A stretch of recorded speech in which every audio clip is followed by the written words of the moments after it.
We're ready. We're going to open up the meeting. It's 7 o'clock. I want to let everybody know that this meeting is being audio and video recorded. It will be on Channel 9. It should be live right now, but it'll be repeated this week, and it will be uploaded to YouTube. So could we please stand for the Pledge of Allegiance? I pledge allegiance to the flag of the United States of America and to the republic for which it stands, one nation, under God, indivisible, with liberty and justice for all. Thank you. Public input. I don't see Jen here, so is someone else going to speak? Well, the girls have some prepared. Okay. Okay. So we're ready for you, Yeah. young ladies. Girls want to go up there?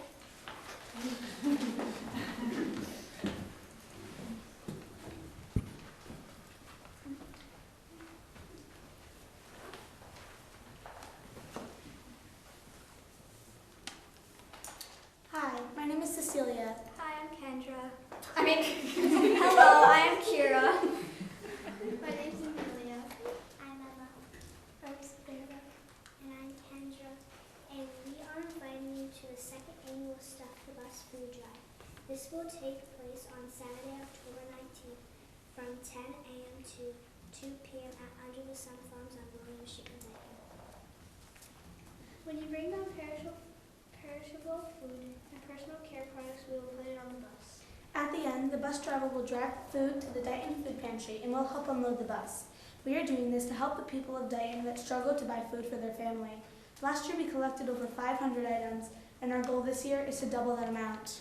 Caitlin and Milton Texera, the owners of Under the Sun, made a generous offer to give a coupon for a free hayride to bring a donation for Stuff the Bus event on the 19th.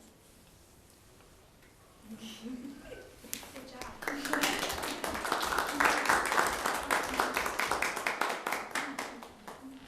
Well, I'm sure Dayton is going to be very pleased, the Dayton community, to support this. And I know you've done it in the past, and the food bank is a great thing that the Lions Club does in this town here.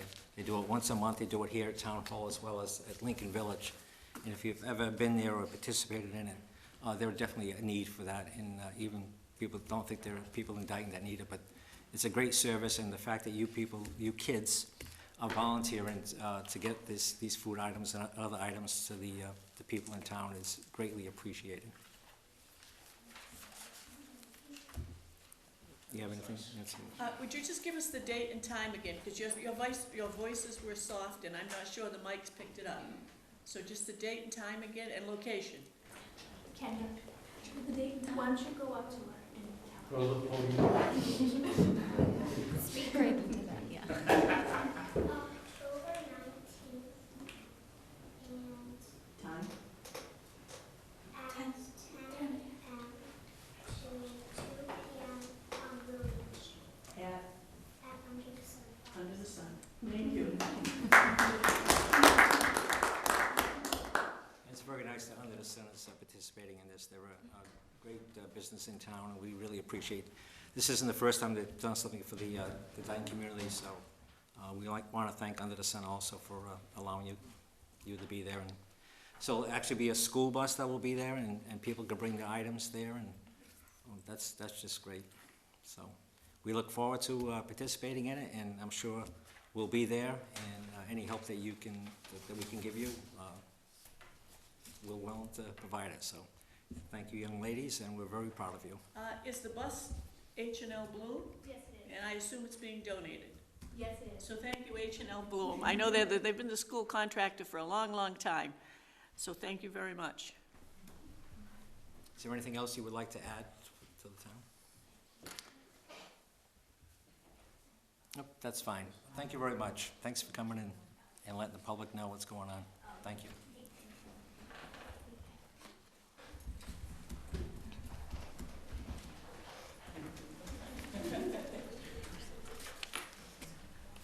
I want to suggest that we go to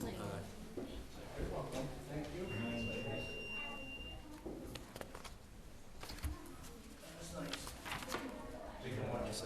Melissa's here. Oh, okay. You need to make a motion? Yes, Mr. Chairman, I move that we take agenda item 9J out of order. And I'll step down and second that motion. All those in favor say aye. Aye. Aye, opposed, abstained, the ayes have it. So I understand that the Daisy Troop, we're jumping on the agenda here, so, because I know you're here, and somebody probably wants to go home and do homework. So the Daisy Troop, could you come up here, both of you? If you want, come up to the mic right here, okay? You can move that, if she's going to speak, move it closer to Speak. All right, what are we doing, huh? This is our first year as Daisies, so we are all new to this. And one thing that we're going to do for the community is do a sock-a-thon of sorts. So in the month of November, we're going to collect socks for a shelter and donate them at the end of the month. So we are looking to put boxes throughout the town. We have one at Under the Sun, we have one at the library, and I believe at the fire station as well. And we wanted to see if we can put one here in Town Hall. So it's gonna be #SockVember. So is it also Right? possible at the second town hall, the annex, to put one there? Public and so- Sure, we have more of the traffic, but it's Yeah, up to yeah, you, some because you people. can. So, tell us what kind of socks are you looking for? Every kind of sock there is, men's, women, children, infants, the whole nine. Okay? We're doing every sort of foot. Winter socks, knee socks, Every sock. So athletic. I didn't know this, but socks are actually the least thing that people donate, and it's one of the most important, especially here in New England, because we all know we have wonderful winters. So that's why we're doing the socks, because they're just it's just not one of those things you think about. It's kind of like underwear. It just doesn't get donated. So we're gonna do the socks this year. So yep, any kind of socks. No preference. Especially the other thing that I found out is with used boots and shoes, they might not be as thick anymore, so the socks really, they help with that as well, so. Very good. Well, I'll entertain a motion. Mr. Chairman, I move that we approve the request of the Daisy Troop to leave boxes for the collection of socks at Town Hall and Old Town Hall. I will step down and second that motion. Any discussion? If not, all those in favor say aye. Aye. Opposed, abstention, the ayes have it. So you'll be allowed, for the month of November, to put a box here in Old Town Hall. Wonderful. So, Thank you so and much. we Can you say thank you? ask the public for support for this, so, Thank you so much. thank you. Thank you. Thank you. Back to Take care, thank you. Is there any other public input? I've got a brief, Sure. You want to come up to the, I will make it brief. Just to follow up on, is this okay? where it Yeah, is? move it up. You can adjust it, yeah. Put it up here, or Or just leave it here? if you just adjust it up. Just to follow up on the, last time I was here, we were talking about the Industrial Development Commission. Yes. I just happened to run into the chair, and I think we kind of more or less ironed it out. I think I had information that it wasn't transmitted to me, so I guess they're gonna meet quarterly now. Apparently, they had a meeting. I didn't know about it, but it looks like they're gonna meet quarterly, so I'm assuming something's gonna be posted. And hopefully we'll get together and move on from there. I don't know. That's about where I'm at. they have your email address or some way to let you know when the next meeting is? I have, yes, the last time I texted is when I found out that I was still a member and that they had done some reorganization, but I wasn't aware of, but it's not a big deal. But I'd like to see where it's going, if it's gonna move forward or what. Because initially, we worked with the town administrator when she first came on board, and she was right there with us. Actually, we were the first group to invite her to find out how we operated, and welcome her to the town. So that was, and everything was moving ahead, and then something kind of slowed, it's probably a personal, I don't want to get into it, Yeah. And one other quick thing was... Thank you for following up on that. Yeah, I think it's only fair because I hope I didn't speak, I spoke to the No. lady, she said, no, everything's fine. So, it's just that I'm interested in it and I wonder where it's going, that's all. We want to work together and we had your support all along from the beginning. the former selectmen and the current. The other thing was somebody approached me about the, it might be too early to ask this, but on the Triple E, they have the parks posted and the playgrounds with certain hours. It's just a question that came up about trick-or-treating coming up, and we usually have this big turnout at the North Dayton Fire Station. They traditionally have a get-together or something down there and they give out candy, and the party was interested in whether or not that was still gonna take place. We haven't had a hard freeze per se, but that kills the mosquitoes, I guess. So I didn't know if you knew anything or if there was anything No, coming up on that, or. Other than in the past, we've had a hard frost by the time we have. Yeah, it should be Halloween. fine, you know, but We've had a apparently. frost. I know I lost my tomato plants, but it wasn't necessarily a hard frost. Yeah, people were concerned, I guess, because we've Yeah. had some, you know, it's serious, you know, and I guess people just ask, I don't know why, I guess, yes. Yeah, if we Figure I get know more the information, we'll let the public know. Yeah, and the Board of Health would be the one to release the ban that's out there That's- now. Mhm. But I know some communities north have banned trick-or-treating, and I thought, kind of Kinda, early, Yeah, because a good frost will take care of it. probably an abundance of caution and, like the pumpkin thing was canceled at Arugio because of something they do with a pumpkin Yeah, thing. that was earlier. That was earlier. Went till Yeah. Halloween, so that's why. Yeah, I just threw it out there. That's, somebody asked, I says, well, I'm going to the meeting, maybe I can throw it out there and they'll As far as I know, it's still on. Yeah, guide you in the right It is. direction. Yep. That's all I so got. just that quarterly meeting will be, when's the next one? It hasn't been. Oh, it hasn't been set. Okay, all right, okay. And you, Well, we'll have 48 hours notice at We'll least. right? certainly find out when it's coming. I mean, I don't know. It hasn't been posted yet. I'm sure there's something coming, but I don't know. and you said they recently met. Well, recently, like quite a few months ago, I'd say more, we're getting close to maybe, I want to say, Your next meeting? a quarter. Yeah. You know what I mean? Yeah, That's where I'm at with that. Okay, okay, that's all I got. thanks, Thanks Tom. for listening. Okay, Can we go? Sure. So the next agenda item is number 5, appointments, town accountant interview. Christopher, I want to pronounce your name incorrectly, Laviolette? Laviolette, that was perfect. Oh, I won't say it again twice the same way, I'm telling you, just knowing my history. So do you want to begin with questions, if you have any? I know I have some. I've seen your resume, so I know that you have a lot of experience and background, but really not a question, but if you would like to come up here and just make a statement to the public about your background and your experience as a town accountant. So my experience, I have 32 years of experience in municipal finance. My first 25 years I spent with, well, a couple of iterations, but ultimately it was a company, R.E. Brown and Company CPAs. The town of Dayton used to be a client of R.E. Brown and Company CPAs. We specialized in municipal audits. We averaged roughly 20 to 22 municipal audits on an annual basis over my career, over 25 years. After 25 years, I decided to make a move to this side of the table, and I became Chief Financial Officer and School Business Manager for the town of Bellingham. I stayed with the town of Bellingham for 5 years.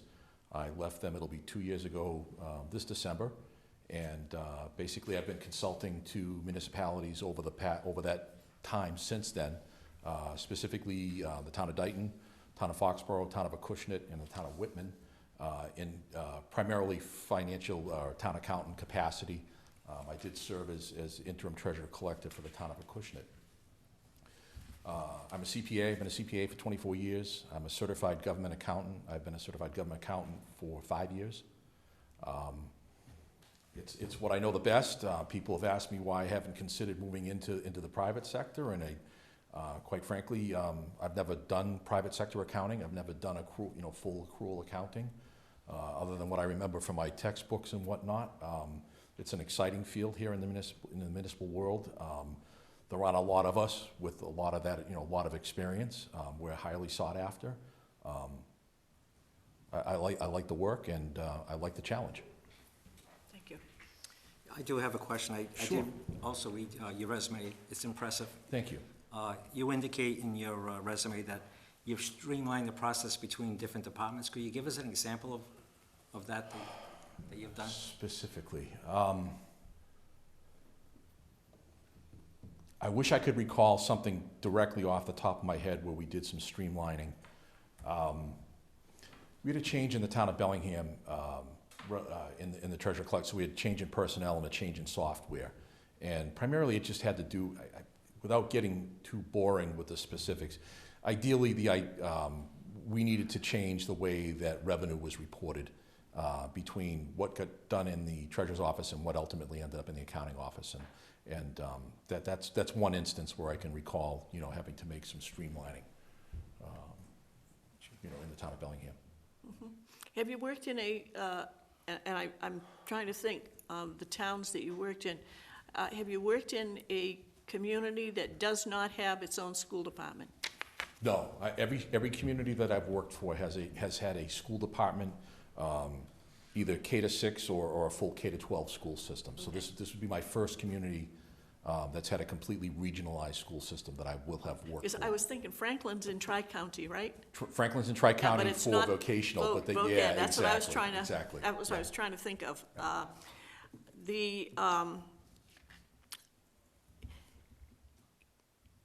Do you see similarities or differences between where you've been, your municipal experience with towns, coming into the town of Dayton for the period of time you've been here? I mean, obviously, you've seen everything that's the same relative to accounting. Yeah. Because municipal finance is municipal finance. Right? Right. But have you seen any things that would be a little bit different coming into Dayton? In other words, something new that you're looking at and say, oh, okay, this is new. I got to get familiar with this. Quite honestly, so I think, relative to Dayton, so one of the things that I've had I guess the one experience that has happened over the last 2 years is that I've learned I've learned three new accounting software packages. Mm-hmm. And I think, quite honestly, a lot of what goes on in terms of process is affected by that accounting system. Some accounting systems are very robust and will do a lot without a lot of supplemental analysis or supplemental spreadsheets. That whatever information is input into the accounting system, you can get out of and you can analyze it very easily. I think what I've learned here is that although it's a very capable accounting software, it has some. I want to be careful, and I don't want to offend anyone, but there are some. There are some idiosyncrasies, some deficiencies in the software, or inefficiencies in the software, I guess is the better term. Some very simple things, like even today, I'll give you an example. I was attempting to set up a new account for one of your 53G accounts, which is effectively a peer review revolving type account. Right. And one of the things is you have to actually establish effectively a project code for that specific peer review account. I'll say it's ABC Company 53G account. And when you go to establish a new segment, you go in and you look for a segment and you have to scan an entire list. I can't actually just type in a number and get to that point in the list. Mm-hmm. And okay, where's the blank space in the list so that I can create a new segment type of thing. So I just one of the things that I've noticed since I've been here. Mm-hmm. So clearly, for a geeky accountant like myself, that's important. I mean, to the public, that's not going to mean a hill of beans. And quite frankly, the more features and the more robustness that you're looking for from your software, the more expensive it gets. So there's a cost benefit that would have to be done, should the town ever consider in the future, making some enhancements to the software, mm-hmm. whether that be a full replacement or an upgrade in the existing software with the existing company. Okay, and again, along the same lines of the question about the school department, also in this community, as you've probably seen by now, we have water districts, we have electric light districts, so we don't have departments that actually perform those services. So in Franklin or Bellingham, Did the town take care of public water and things like that? Yes, so we had no districts in the town of Bellingham, but I did work for a couple of communities in an audit capacity where they did have districts. The town of Dennis has water districts. Most of the Cape Cod communities also have fire districts. Dennis did not, but a lot of communities do. The town of Grafton has 3 separate water districts. The town of Chelmsford had 3 separate water districts. So again, you hope that there's a good working relationship between the community and the district. There is an interdependency on both the district and the community to work well together, especially where the districts do not have any lien capacity on their user charges. Yes. So in order to, they run the risk of running a bunch of delinquent balances on their balance sheet. And the way around that is they can take advantage of the lien process by providing the treasurer collector here with delinquent balance information so that it ends up on the real estate tax bill. The only way that works is if the two entities can work sympathetically, is that sympathetically? I guess if that's the right term, pardon me, that work well together. It's really incumbent upon that. The same thing with the school district too. Town doesn't have a lot of control other than its representation on the school board. And it's really incumbent upon the communities, or the 2 communities that are involved here in the regional school district, the school committees and the boards of selectmen to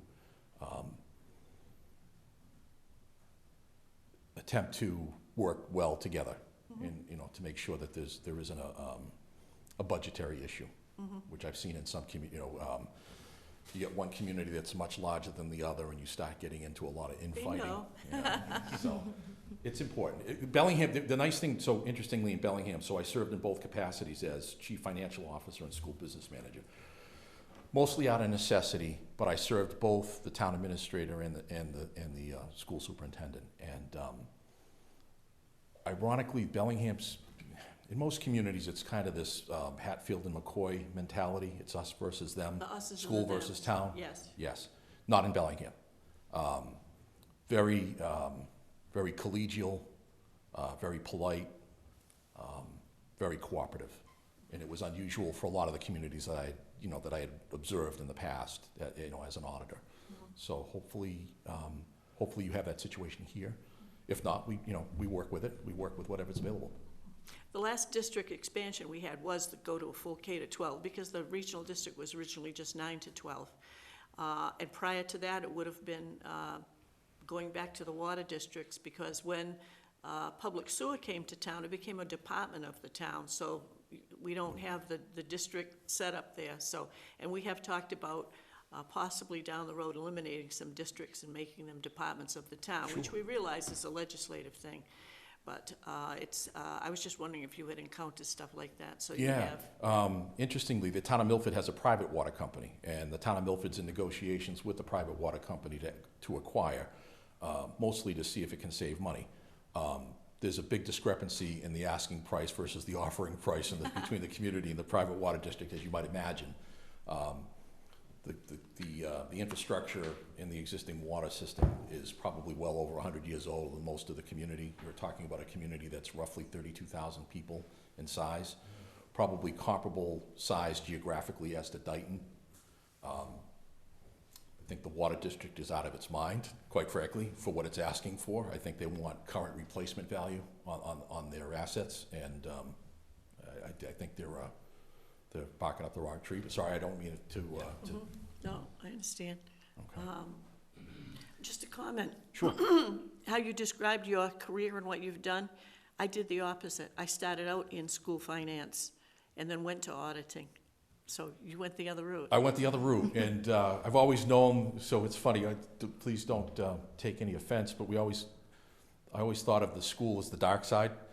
I think because of the relationship that occurred between the school and the town in most communities, and quite frankly, I knew that if I wanted to be paid better, that the school side would make sense. But quite honestly, having seen what a school business manager has to attend to, not really my cup of tea, quite frankly. Too many hats to wear. if you're not just focused on finances, you're focused on the whole operation. And really, quite honestly, the school superintendent would be akin to the town administrator. The school superintendent is just that, that level above, but same types of things that you have to worry about as a school business manager. Okay, thank you. You're welcome. I know in your resume, when you worked for the town of Bellingham, you say you spearheaded development of the first net metering program to secure more than $300,000 worth of credits from utility providers. Exactly what is that? And Sorry, I'm sorry. Yeah, sure. Let me say it a little bit more clearly. Sure. In your resume, when you're talking about when you work as a financial officer in Bellingham, you say you spearheaded development of the first net metering program to secure yes. more than $300,000 worth of credit. So the net metering program, the state of Massachusetts, we're putting a lot of incentives to private solar field developers to come up with this net metering program.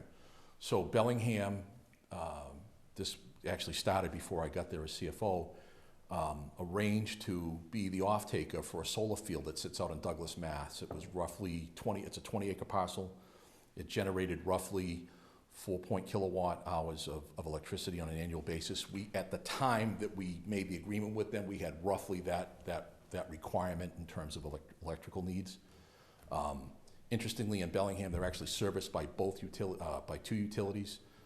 National Grid is the primary utility provider, and Eversource, or Eversource, or doesn't even matter. Eversource was the other part. School system got the biggest benefit as they were the biggest user within the community within that grid. They had probably the biggest savings. One of the challenges that we faced is that we simply didn't have enough accounts to apply the credits that we were receiving. So basically the way the net metering program works is this. National Grid charges you 18 cents a kilowatt hour for the electricity. The solar panel provider will charge you 10 cents for that same kilowatt hours, and basically you're getting the gap. You're getting the 8 cents in savings on the supply. Distribution charges you're going to pay regardless, but you're saving 8 cents, and we had generated those kinds of savings probably in about 2 years. It took us to, and the biggest challenge was getting some of those credits back. We were attempting to convert those credits to cash. Which the law hasn't quite caught up to in terms of the credit generation. So the challenge was as to whether or not we could actually affect the budget in some way by lowering budgets, knowing that we had credits available, and that didn't work out quite so well. We actually experienced that in West Bridgewater as well. Tried to do the same thing, and they wouldn't apply it. Yeah. Our first solar fields here in Dayton, as I remember, the credits went to a regional school district, and I want to say Upton. That actually wouldn't surprise me. Because I said, why isn't that staying in town? And the solar developer had already gotten the, if you will, the end recipient of the power, so that the power is generated here, but they're the ones that benefit from it. Yeah, which is a shame, because quite frankly, there's no cost to the community. And no, it's not a pilot agreement. No, okay. Yeah. No. No, it isn't. So anyhow, that was just something that, yeah. No, it was very, very challenging, very rewarding. It's funny, the financial part of it could kind of thrust upon me, being the finance director. What a surprise. But trying to figure out how to best utilize the credits.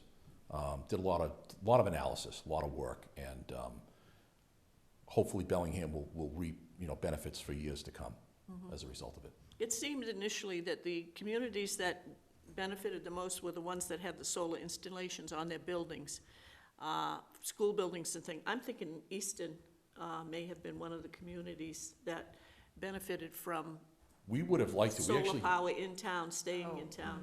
We had a deal arranged with the developer to put up one of those canopy style Yes. solar panel on the parking lot in one of the elementary school buildings, and we were going to be the direct offtake. They were going to be what they call behind the meter, so that we were extracting the electricity right there at the source. And for lack of a better term, I think Bellingham was playing a little hardball in terms of some things that it wanted in return for the development of the solar fields. One of the things, Bellingham has been very slow to sewer the community, and they want to sewer this elementary school building, which was in the north end of town, so they were hoping that the developer would do the excavation and actually do the installation of the pipes related to the sewer system, and that kind of That kind of went by the wayside. That kind of killed the deal, Dayton which was a Hogan shame. has the canopies, and they. They look fantastic. You We have- mentioned yes. the Mendon Upton Regional School District. Yes. They have one at their old high school. It's now the middle school, and they look fantastic. They're really neat looking. Yeah, our schools have canopies, our Yeah, the high school and the elementary, elementary. middle school, Rehoboth schools have them. So, Right. so there is some benefit there as far as generate locally and benefit locally, but it just seemed funny that the first solar farm we had actually was going to Mendon. I thought that was really strange that, again, Bellingham, Douglas were about 20 miles apart, so we were actually we were the off-taker for that, but it just so happened to work out. They go out, they determine how much they think they can generate in the field, and they're looking for basically potential buyers as to, for that amount of consumption on an annual basis. So I have no other questions. Do you have? No, I don't. So, as you know, third selectman is not here tonight, so I'm sure he's gonna look at this meeting, and if he has any questions, I'm sure he's gonna want you to come back and Sure. and answer any of his questions. Absolutely. Look forward to it. So I'll entertain a motion. Can I? At this point? Yes. Do you want, Take it under advisement? oh, all right, okay. Mr. Chairman, I make a motion that we take the town accountant interview under advisement because Dr. Z is not here to participate. I'll step down and second that motion. All those in favor say aye. Aye. Opposed, abstention, the ayes have it. So thank you for coming in and Thank you answering for our questions. providing me the time. Yeah. I appreciate it. You Thank heard of Charlie on the MTA? Well, that's where Brett is tonight. Okay, very good. On Unfortunately. commuter rail somewhere. Uh-huh. All right, thank you so much. Thank you. Thanks, Chris. Good night. Okay, so the next agenda item is, you're up, Dennis. Talking about the police station barrier. Unlike anybody else, this is my briefcase. This is my high-tech drawing Thank you. that I threw out. I don't want to come to you guys without having. Without a handout? Yeah, I've got a handout, and I even put a scale on it. Want to leave one for, That's why it's lined paper. oh, okay, you want to leave an extra one We'll take one for for Brett? Brett. I brought Sean, who's our clerk for the committee. So I'm gonna go back to where we were when we left here last time. What we decided last time was that the granite blocks, we didn't have the budget for that, the $75,000. So we decided that I brought Tom in because on my other sheet, I had a list of other things that we could have looked at, because I figured that we didn't have 75,000, because I knew that. So Tom said, guardrails. So we talked about guardrails. And so what that gave to me when I was leaving was, I said, well, I'm gonna go to committee now, and we're gonna be at the guardrail discussion. We're no longer gonna be at the blocks, and I'll explain to them what happened, and there's no budget for it, it's very simple. So what happens is that I didn't ask, counter-ask Tom anything here, because Tom was coming to committee with us. So he was invited into our committee meeting that we had on 8/27. Okay, so we brought the committee in, and I explained what happened at the meeting we had before, and they said, oh, okay, and I said, now we're gonna talk about guardrails, and Tom, I've got a counter question for you about what you said at the last meeting. He says, what's that? I says, tell me something. There was expectations that this was gonna be either as good, if not equal to, blocks, okay, those blocks. And I said, so is this a highway standard that's gonna take a hit? And he said, well, no, it's not the highway standard. I said, well, we gotta have a hit. I've heard people say, well, tractor trailer or whatever. And I said, it's gotta be able to take a hit. I said, in a block can take a hit. I know the blocks can take a hit, because I asked the tractor trailer guy. So I said, what do they have for highway standards? And I said, we want it to be aesthetically pleasing, and we had said wood, so wood was gonna be like $33 or $35 a foot, And then, but that wood would have shattered with one single hit. So I said, what we got? So of course we got steel and we got wood. And so again, wood was what we thought was pleasing. And there's a little picture of it that Sean came up with. And I superimposed it with sticky tape onto my professional drawing. and so you have in a nutshell what the cost that Tom had for the wooden guardrail. And I did an exact drawing, so it's staked out there for you. And I did that with Michael Joyce. So, you know, everybody has got to remember there's a property line. So I did it with Michael Joyce, and today he looked at my stakes, and I went with him before to ask him roughly the position and the property line, and then I went and staked it out myself on a Monday, and he went out today and looked at it, and you're going to get a letter saying, representing him for the power plant owner, saying everything's good. Where it's placed, it's fine. So, where it's going to be placed, just on his property line. So that's an important thing as far as I'm concerned. And so the letter's coming to you. So that's just an aside. So what's happening is that's aesthetically pleasing, strong, and it's now exactly 191 feet at $135 a foot, or $27,485. That's what I proposed tonight. And that'll end that part of the safety of that end of the building. And it's gonna be, you can see, it's in line with the blocks as far as the distance from the street, which is 6 feet, 80 inches, 6 feet, 8 inches. And then it turns and becomes like 24 feet away from their driveway, you know, on the lawn. And then you see a little maybe planting that Sean, you know, somebody might do a little beautification on the angle, facing the entry, like they have on their side, so that basically that's what I have for a proposal tonight for you. Sergeant Cronin, do you have anything you want to add to this though? No, I think the biggest thing, like Dennis was saying, is we needed functionality and we needed aesthetics.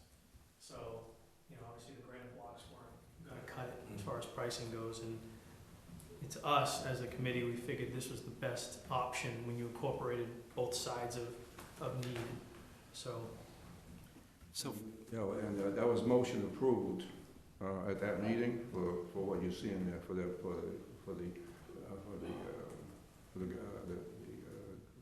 highway standard. That got steel reinforcement to it too.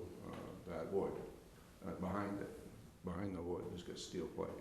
Sure. So for the public then, originally the proposal was to put granite blocks, that was gonna cost $75,000. And we came up with a figure for wooden guardrails of $6,000, which was very pleasing to the board No, here. those were steel, not wood, those are steel. I thought it was, he said it could This be either is wood or, wood. yeah, but this is more than just wood, right? Yeah, it's wood and reinforced steel, Steel, this one yes. right here. The last one was a rustic, there was an option for a rustic steel. Or, That looked like wood, right. you know? So, but obviously we want something that's safe. We want something safe for the public, we want something safe for the people that work in the building. It's my understanding that one granite block is gonna be put sideways, is that correct? So Yeah, we have them all along this way, and we're gonna What'll move one. happen on another thing that's happening with the insurance, that block, well, depending on how many, when the insurance decides how many blocks, whether that we need a new block on the end where she hit it, because she oiled it, or, so we might get an extra block. But we have a perpendicular block, in that area, we thought that, and this is all up to, again, I don't want to muck up. I like to do one thing at a time. I like to say, if I can put the guardrails in, then I can talk about that block, because no matter what, I have a block. I don't need the one perpendicular, but I can't move it until I get a guardrail system in. Then I can move it just in case I don't get any blocks, but have to clean the end of that with a power washer. That's when I go out for bid, after we know what the insurance companies are gonna do, I'll get three proposal prices from contractors, like Lopes and them. And then we'll have a spec. I wrote up a little spec for that, and it'll say, but we gotta find out whether we're getting enough money to replace a whole block. And just to replace one block, as we find out, is $5,000. Just to install it, buy it and install it, it's $5,000. So they're not cheap. So what happens is that we'll have that block, and what we're gonna do is that when we shift that block forward, back to where it belongs, and the reason why I'm telling that thing shifted is because the blocks were not blocked. When their spacing was set, they're not blocked. So if you hit that block hard, she hit it at 60 or 70 miles an hour, she's lucky she's not dead, okay? And she didn't make it anywhere. But if she would have been over the width of her car, she would have made it to the front end. Yeah. Okay, so we want to put that one block. So our ace in the hole is that block that's going to be able to be removed, but I can't remove it until I have a guardrail there. Because, anybody that we never imagined her coming and crossing a lane of traffic. But on the other side, we're already right there, and we don't want anybody coming into the building where that block is protecting, or in the side of the building, or in the corner of the building, so that's what the guardrail system's doing. So, but yeah, that's a second conversation that Mallory's working on, and as soon as she knows that the insurance vendors are gonna be paying up, or whatever they're gonna pay up on for that system, I'm moving in on that one for you. No, it's not a committee thing, it's just that I'll just handle it for you, to make sure that thing's straightened back out, because it might have to go for bid, because it's gonna be over $10,000. Well, that block was moved about 20 inches. I've seen the... Yeah, so what happens is that wouldn't have happened if the other block, the spacing between the block only has a beautification. They instead of putting blocks to be blocked to each other, Adjacent to each other. yeah, you would have had to slid 18,000 pounds. Yeah. And she might have been not doing that. Right. So it slid because... There's a reason why they'll like that. Yeah, it didn't move laterally. No. It just slid forward. But yeah, it can be blocked in between by taking the vegetation out. It's nothing but beautification kind of stuff, right? And then just putting flat blocks, because those are recessed underground. Mm-hmm. So put in a 4-inch block between them all, and then you would have to shift all the blocks at the same time. That wouldn't happen. Is the curbing going to get fixed too? Because the curbing at that stone is The granite that's... But the curbing is part of the resetting of all the, okay. oh yeah, that's on the list. That's why that was estimated, if you didn't need a new block, if that block doesn't have to be replaced, it was estimated at $12,500 to fix all that. So in other words, you got to cut the road, got to cut the blacktop, and pull up all those 3 pieces of curbing, that her undercarriage, her oil pan, and her whatever ripped apart, and then that's all cemented in and set. And she shifted that with the undercarriage of her car, about that much. So now the tire is all going to be cut open, and neatly put back together, but it'll always be a little seam there. Was the car totaled? Yeah, oh yeah. The car was kitty corner on the block, like that, on the top of the block.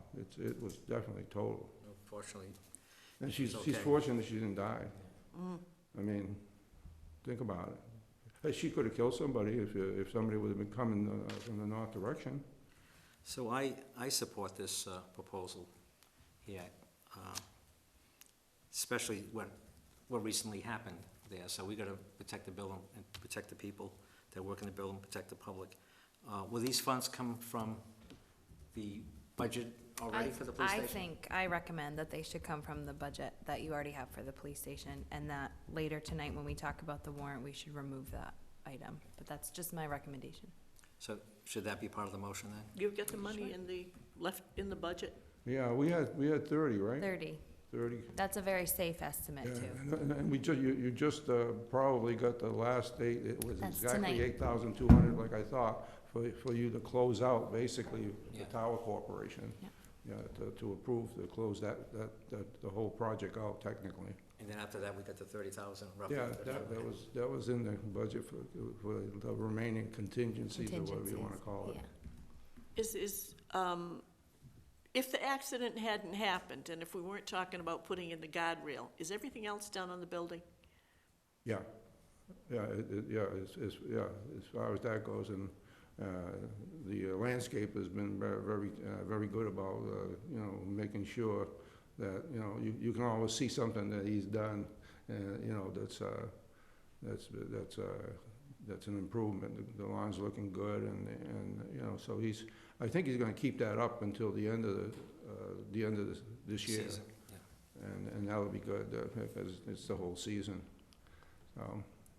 So, yeah, no, there's nothing that I know, right, Sean, that's outstanding. It's just this guardrail that we knew we wanted to do for the north side. We always had that. We remember at a meeting way back when, we said, oh, you brought it up, and I said, yeah, definitely, we're gonna want a guardrail on there, or blocks. Something.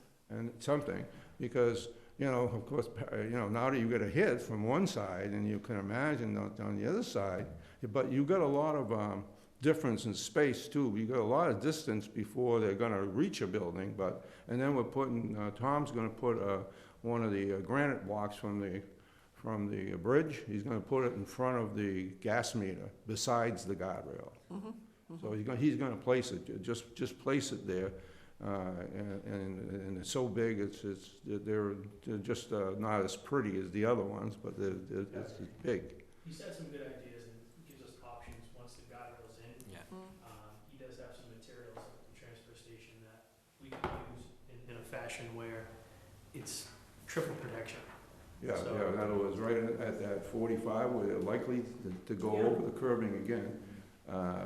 If a normal little car tries to go over a curbing, you see what happens.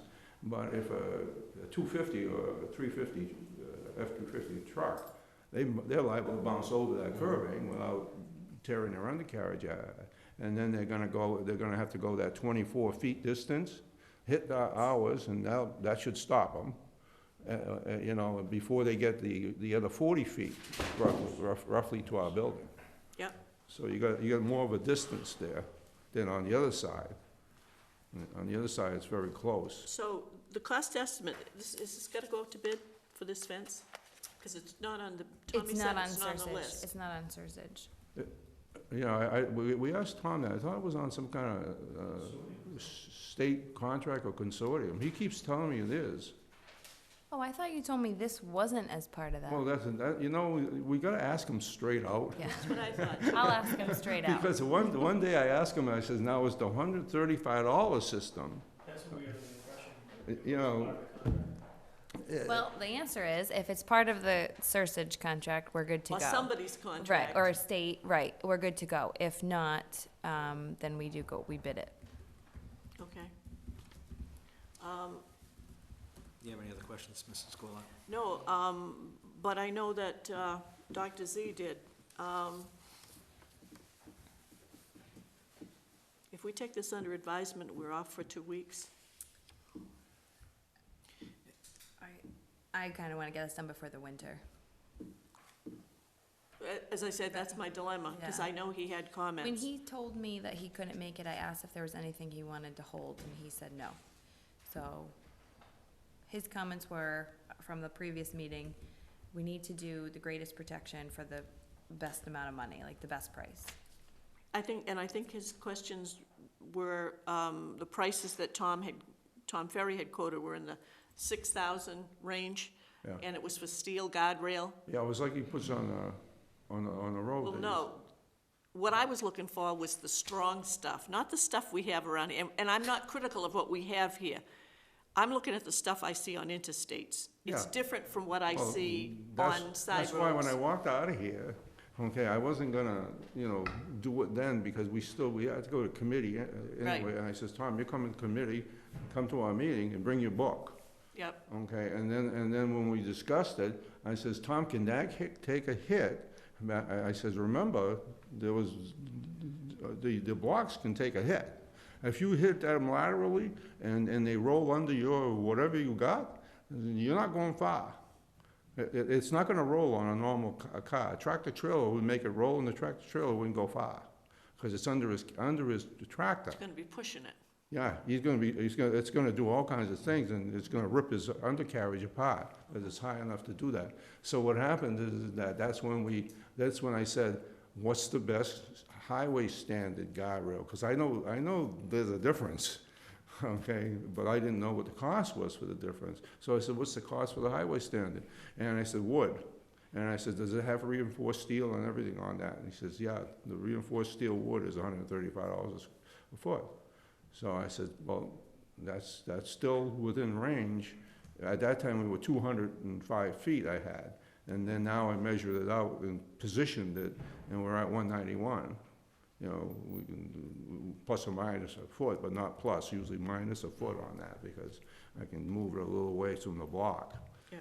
Another foot away from the block. But and then he says, yeah, that one will do the job for you. He says, this is the best you're gonna get. There's no other alternative other than that, And then, like Sean says, some of those other blocks that he's got can be hidden behind the wood where the plantings are gonna be. So there's the likelihood of somebody sliding off the road is gonna be at that entry, right? The rest of the road, if I did a pit maneuver on them, that they just slide off and go back into the highway. Okay, that's what the guardrail does. Yeah. But on that end, we said we could put some of those granite blocks that he has in back of To the reinforce angle it. piece. He and I had talked about that, because when he said he didn't really have enough to do the whole area, but I said, but if you put up the guardrail, Tom, you can put those right behind it to buttress the fence. I said, that's what I'm looking for, something that's gotta be tough. And he took out some, and he moved them right to the front end of the landfill area, so that we could show and tell, look at them. And there's some nice big pieces there that could go in back of that, so that's what we're thinking of doing. And then he can place them. He's not gonna be doing anything fancy, but placing them back there, so that if they hit the guardrail and it happens to break it would be hitting the blocks, or they'd be right up against it. That's the other thing, we wouldn't be paying for materials, and we wouldn't be paying for installation. Right. Because they moved them all from the bridge site up to the landfill, so Oh, yeah, they can that- certainly bring them back. He said that was, some of them were almost at the limits of the payloader. Yes, So, but, no, that's what we're gonna do, and one of them's going in front of the gas meter, just as a secondary security. We always talked about that. One of the committee members was paranoid about it, so we said, don't worry, we'll put one of those big granite blocks there. So, and he can do that. See, the idea is that I don't want somebody going in there and ripping all the lawn apart and having to redo it. I mean, gee, so whoever's gonna play in there and have to spin a wheel is gonna end up having to say, I gotta fix that. You know what I mean? And Tom can do that. Right. But, and then just so you hear, just in case you don't hear the rumor of it, somebody had mentioned that where the block that we're gonna remove is a perfect place to place the police station. There's something outside here that it's like a gravestone or a monument for the police. Don't call it a dedicated- gravestone. It's the Dedicated patrolman's to the monument. police? Yeah. oh, And he's, I wouldn't put it, I wouldn't put it any place it could get hit. well, it's not gonna be hit where it could be placed.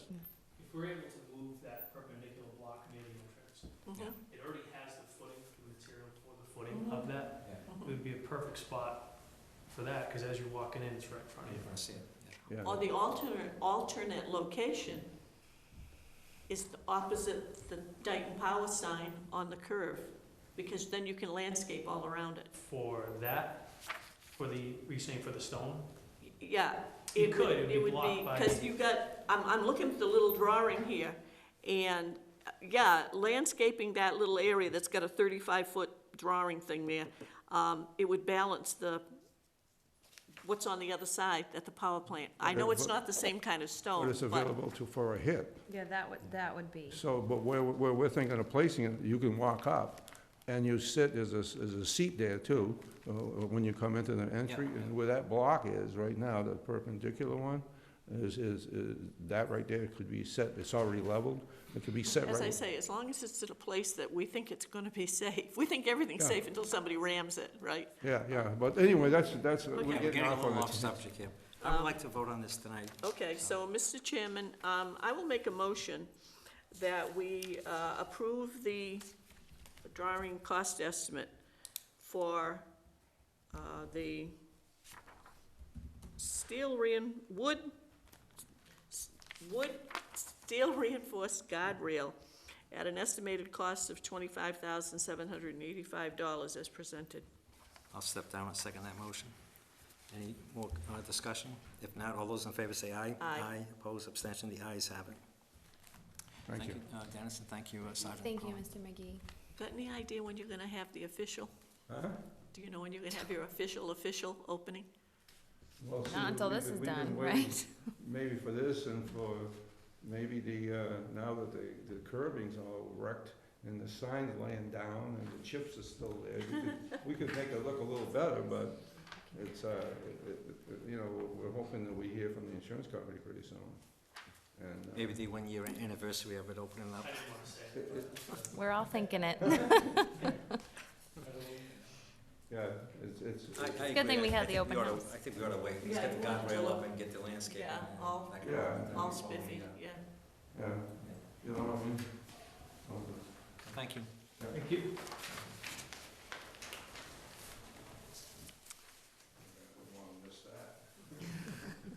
Thank you, Mr. McGee, for everything. Thank you. Back Okay. to public input again. Any public wish to say anything? Nope. If not, let's go to the town administrator's report. So I have good news. We had held over the last few weeks a surplus auction.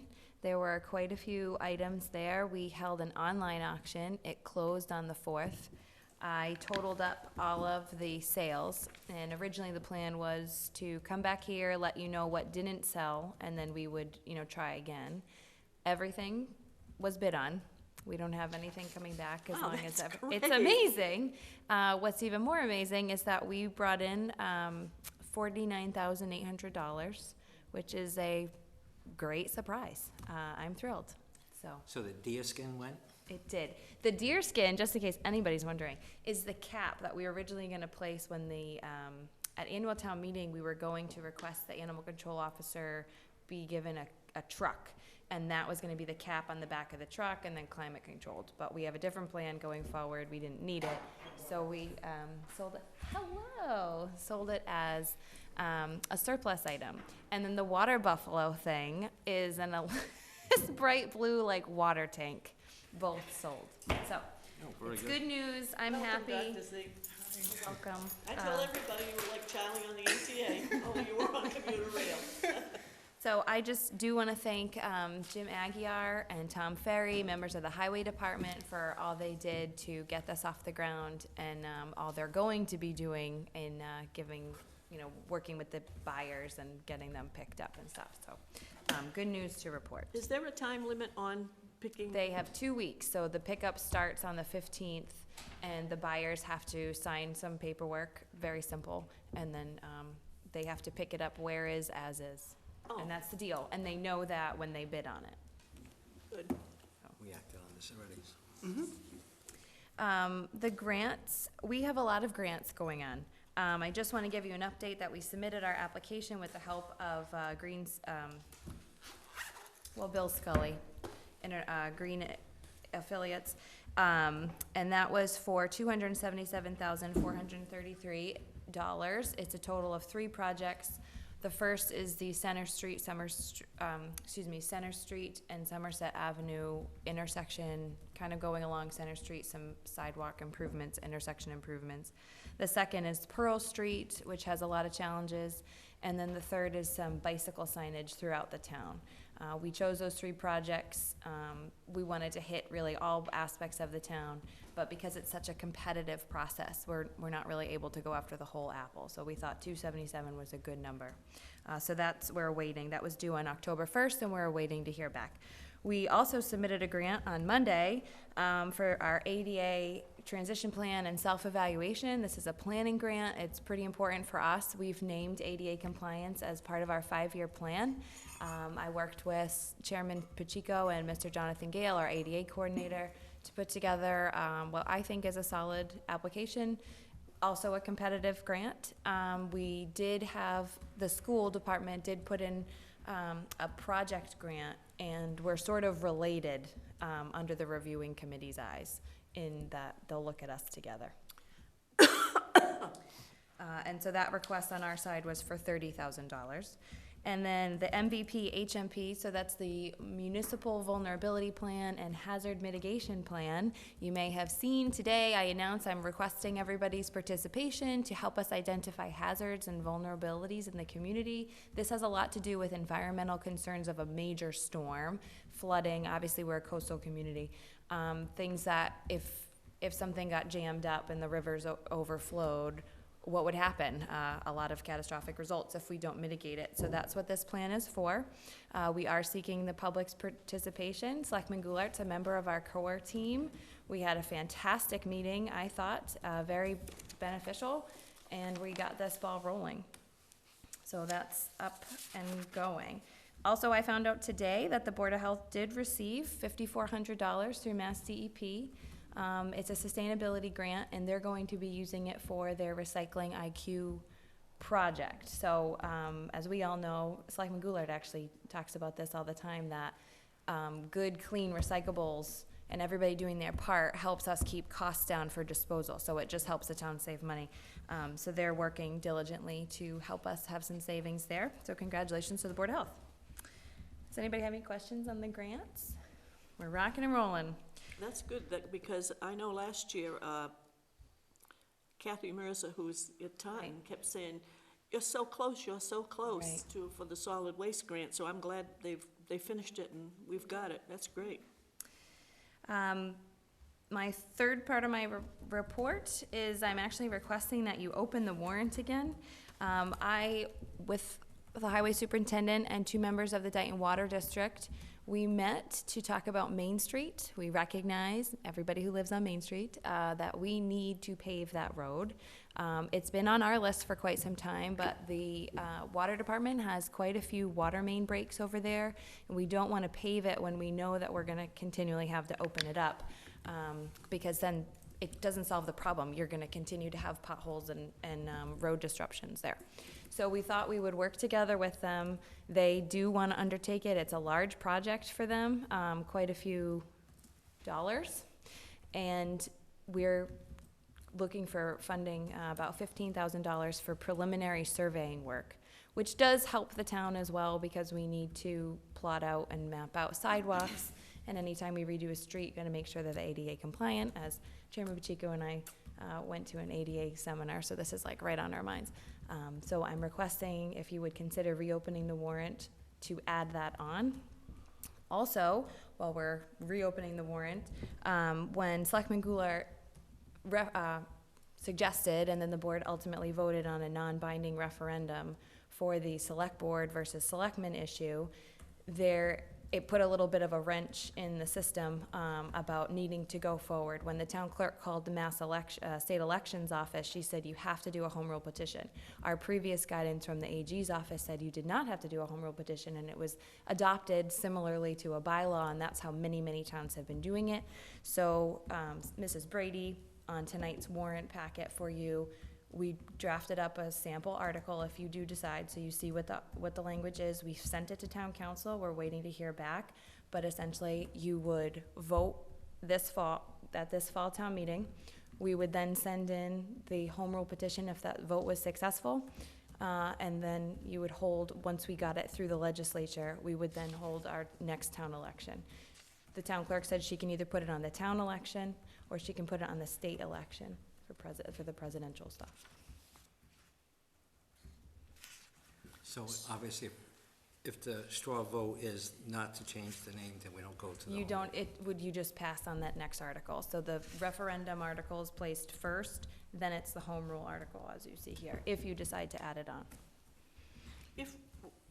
If I hadn't made the motion to do a non-binding referendum, would we have just gone to a petition? So I always thought we would have needed the home rule petition. Okay. So I searched for that, I Googled it, I looked at all the different towns that had been doing this, and only one did the home rule petition. And so when I asked the town clerk to seek guidance through the AG's office, they said a lot of towns are doing this, but this, you just send it through as a bylaw. So we have to update our bylaws because this is what we're going to be calling ourselves.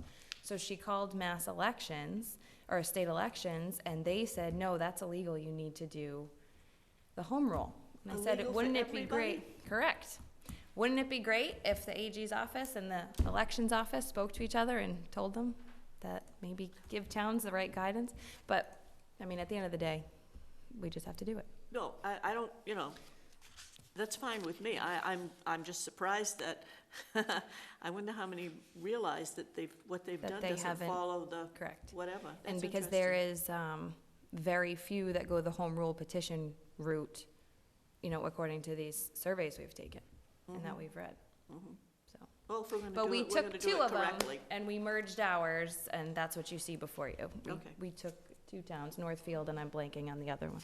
Okay. I know I spoke to, Thank you.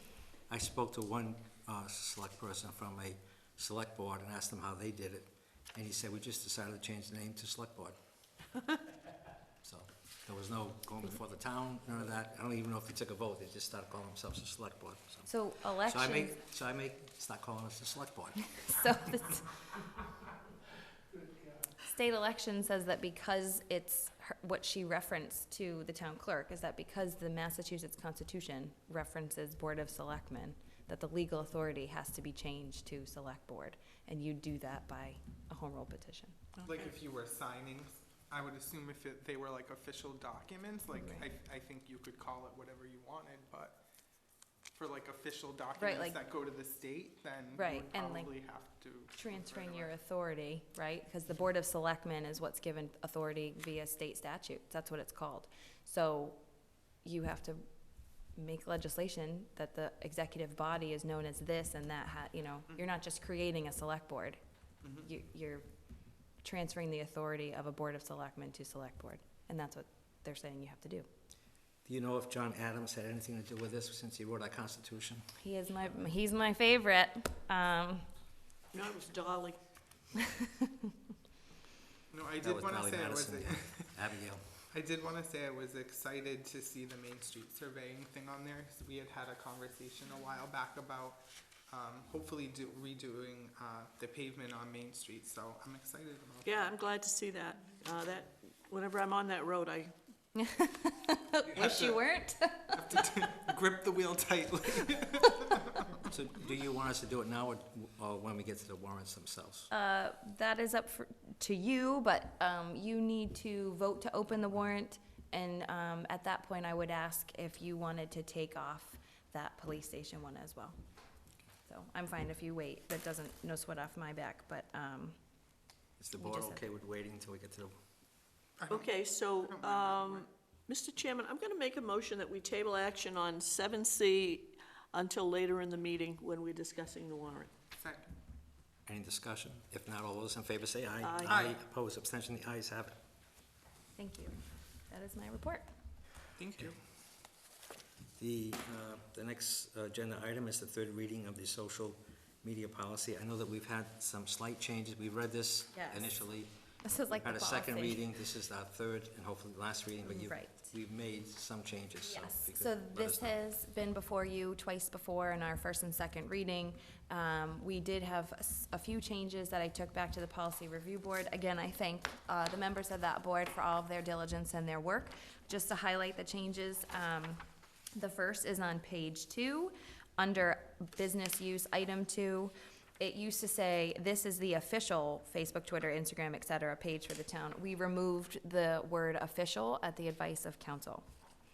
On page 3, under personal use, we made the most changes in committee. We actually changed the order of this. Item 2 and 3 are just switched. And item 5 is a new item. However, the sentence existed before. We just believed that it should be standalone so that people would really see it and that the point would be hit home. I have a question on 2. Yes. So we took out official, understood, but then the very next, so official social media, but then in the very next sentence, the word official is still there. So do we need to take it out there as well? No, so we wanted to say that the town's official website, the official way we are communicating with our residents Okay, on I understand. notice and important announcements is going to be through the Town of Dayton website. Everything else is supplemental, devised to anticipate the way our residents get their news, and we're recognizing social media. Thank you. Absolutely. The reference to the town seal, has the town clerk approved that wording? Where are you now? Are you 2. in the same item? 2 on 2.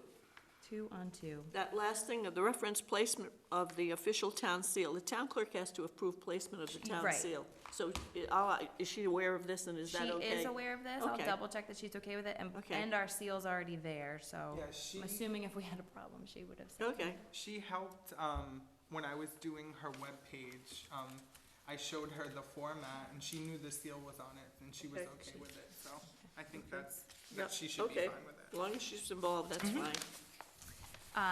So I apologize, I skipped to personal use too quickly. So, the next changes are under personal use, we reordered, so 2 and 3 are inverse. So it used to be this larger paragraph first, we just reordered it, thinking it was better. We had .5 as a standalone measure, the sentence always existed. And then we changed, it was as a disciplinary measure imposed upon an employee found in violation of this policy, the town, we now say may require. It used to be may request. That was the advice of town council to make it a little bit stronger, and the policy review board agreed with that change. In what is paragraph 3, the disclaimer that we suggest an employee should use, so it's about in the middle of that paragraph. It starts with the word the, which is all the way to the right. The postings on this site are my own and don't represent the town's positions. We removed necessarily from that page. Don't necessarily, we removed that. What Okay. page are you on there? I'm on page 3, I apologize. Okay. Can I ask a question? I have one question. No, When you're done, sorry. I can't do it. Board first, yep. and the chair doesn't have to recognize that problem. in public, I know because that. we're, Yeah. yes, you had a question, Dr. Z. Thank you, Mr. Chairman. So as is custom, I shouldn't say custom, as has been current practice, when one of the board members uses their page, so not their personal page, like a page they created to communicate with the public, we've been trying to do a sort of disclaimer before the post, especially if it's expressing An opinion. a personal opinion, either as a selectman or just as a person. So so we don't need to do that anymore, or we should do the postings on this site on my own and You should do that. every That's time, every- or just on the page if, somewhere? if you had a page like that, I would just stick it on your cover photo or somewhere like in the, on Instagram, it's called a bio. Like just there all the time, so that in the event that you're quickly posting something, you don't forget, and that it's just there all the time. Thank you. Absolutely. The last change is also under the advice of council. It's on page 5. It's under the conflict of interest. We just sorted that out to be a very simplified notice that don't break the conflict of interest law while you're using social media. And that is it. I notice you don't address MySpace. Does that even exist anymore? It's mostly for music now. Yeah, it is. Some people still burgeoning musicians. That's so 2000. No, I'm just kidding. So this has been the third reading, so I'll entertain a motion. Mr. Chairman, I make a motion that we approve the social media policy as prepared in this evening's version. Second. Is there a second? Any questions? If not, all those in favor say aye. Aye. Opposed, abstention, the ayes have it. I just wanted to thank the board and our town administrator and the policy review board for their hard work on this. I think there were, based upon my own research on this, there are a lot of tricky waters to navigate, a lot of tight ropes to walk, especially with people's willingness to be able to express themselves. So I really appreciate everyone putting their heads together on this. This one was a big one. Thank you. This version, as well, in case anybody wants to read it, in a fluid setting, is on our website under the Policies and Procedures tab of the Board of Selectmen page, and it's on there for public inspection.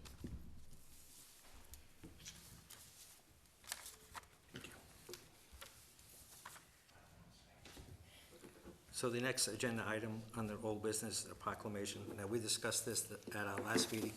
I want to ask our clerk to read the proclamation. Thank you, Mr. Chairman. Whereas communities across America have been plagued by the numerous problems associated with illicit drug use and those that traffic in them, and whereas governments and community leaders know that citizen support is one of the most effective tools in the effort to reduce the use of illicit drugs in our communities, and whereas the red ribbon has been chosen as a symbol commemorating the work of Enrique Kiki Camarena, a Drug Enforcement Administration agent who was murdered in the line of duty and represents the belief that one person can make a difference. And whereas the Red Ribbon Campaign was established by Congress in 1988 to encourage a drug-free lifestyle and involvement in drug prevention and reduction efforts. And whereas October 23rd through the 31st has been designated National Red Ribbon Week, which encourages Americans to wear a red ribbon to show their support for a drug-free environment. Now, therefore, we, the Board of Selectmen in the town of Dayton, do hereby proclaim October 23rd through the 31st as Red Ribbon Week and urge all citizens to join them in this special observance. Board of Selectmen. Thank you. Fabulous. The next item on the new business is to appoint Highway Department Administrative Assistant. Tom Ferry and I sat down, we interviewed 3 candidates for this part-time position in his office. We had 3 worthy candidates. It was a tough decision, but in the end, we recommend, the 2 of us were in agreement, Ms. Heather Nikora, to be appointed as the administrative assistant to the highway superintendent, with a starting rate of $15.31 per hour, and that it will be no more than 10 hours per week.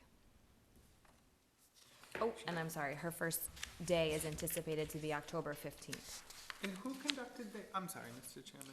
She has quite a resume, I just want to comment on that. Yeah, absolutely. No, I'm really excited about this. I just cannot recall who was conducting the interviews. It was myself and the highway superintendent, Tom Ferry. And this was both of your top choice? Yes. Fabulous. Thank you. She's very pleasant. I'm looking forward to working with her. I'm excited, very qualified too. Mrs. Goulart, do you have any questions? No, I don't. I'll entertain a motion. Mr. Chairman, I make a motion that we appoint Heather Nikora as the part-time administrative assistant to the highway superintendent, effective October 15th, 2019. Second. At a rate of $15.31 per hour. I'm not sure if we should say that, so I wanted to get that in. That's helpful, yeah. Second. There's a second. Any further discussion? If not, all those in favor say aye. Aye. Aye. Opposed, abstention, the ayes have it. It's good to have this position staffed, so thank Yes. you, Mr. Ferry. We're happy for you to have this position staffed again, and good luck to Mrs. Nikora. Second item on the new business, review and approve the final invoice for the police station. I believe this is for the landscaping. Is that We correct? did it, It's finally yes, done. it looks beautiful. So as far as we know, this is the last bill. Obviously, we got the This is it, guardrail we're talking yeah. about, but this is the last bill. Any questions regarding this? If not, I'll entertain a motion. Mr. Chairman, I move that we approve the final invoice for construction of the police station. And this is for the landscaping and work that was done. Total $8,297.23. Is there a second? I will second that, Mr. Chairman. All those in favor say aye. Aye. Opposed, abstention, the ayes have it. The third item on the new business, review and accept the salt bid. We went again with the town of Medfield, to conduct our salt bid. It's a regional salt bid, and pooling together gives us a great price, and that happened again this year. So I'm requesting that you accept this bid, and then we can start buying salt, unfortunately, for the snow. Mr. Chairman, I move that we approve the joint purchase of salt for the 2019-220 year, actually for FY20, at the bid prices. Is this part of Sursage, or this is? It's sort of like an arm. We joined Medfield because Okay. we knew it through Cersei. Okay, Mrs. Brady, if you would insert the joint bid with the town of Medfield. And the successful bidder is Champion Salt, LLC, at delivered $46.95 a ton, picked up $45 a ton. That's for CC, calcium chloride rock salt. No bid on solar salt, and the treated salt is $61.95 a ton delivered, or $60 picked up. Second. Would you also add the secondary bidder just in case? And that should Champion Salt not be able to fulfill the bid specs, then the next highest bidder would be, the next lowest bidder would be Eastern Minerals Incorporated at, for calcium chloride rock salt, $47 per ton delivered or picked up. Solar salt, $47 a ton delivered or picked up. And treated salt, $62 per ton delivered or picked up. Thank you. Second. Any discussion? If not, all those in favor say aye. Aye. Opposed, abstention, the ayes have it. I saw an article in today's Fall River Herald that one of the companies that's moving into Brayton Point is going to be a salt company. Yeah, they're gonna get the salt from the water? No, but it's gonna be a It'll lot be- closer for, pickup, you know. Yeah, that's one of the companies, sure. The next, on the new business, the next item is review request by the fire chief to declare surplus vehicle. We have a This letter. is, oh, I'm sorry. No. You paused, I didn't know if I was supposed to jump in. I apologize for that. So the new ambulance up and running, delivered, beautiful and working out great. So now we have this vehicle here as surplus.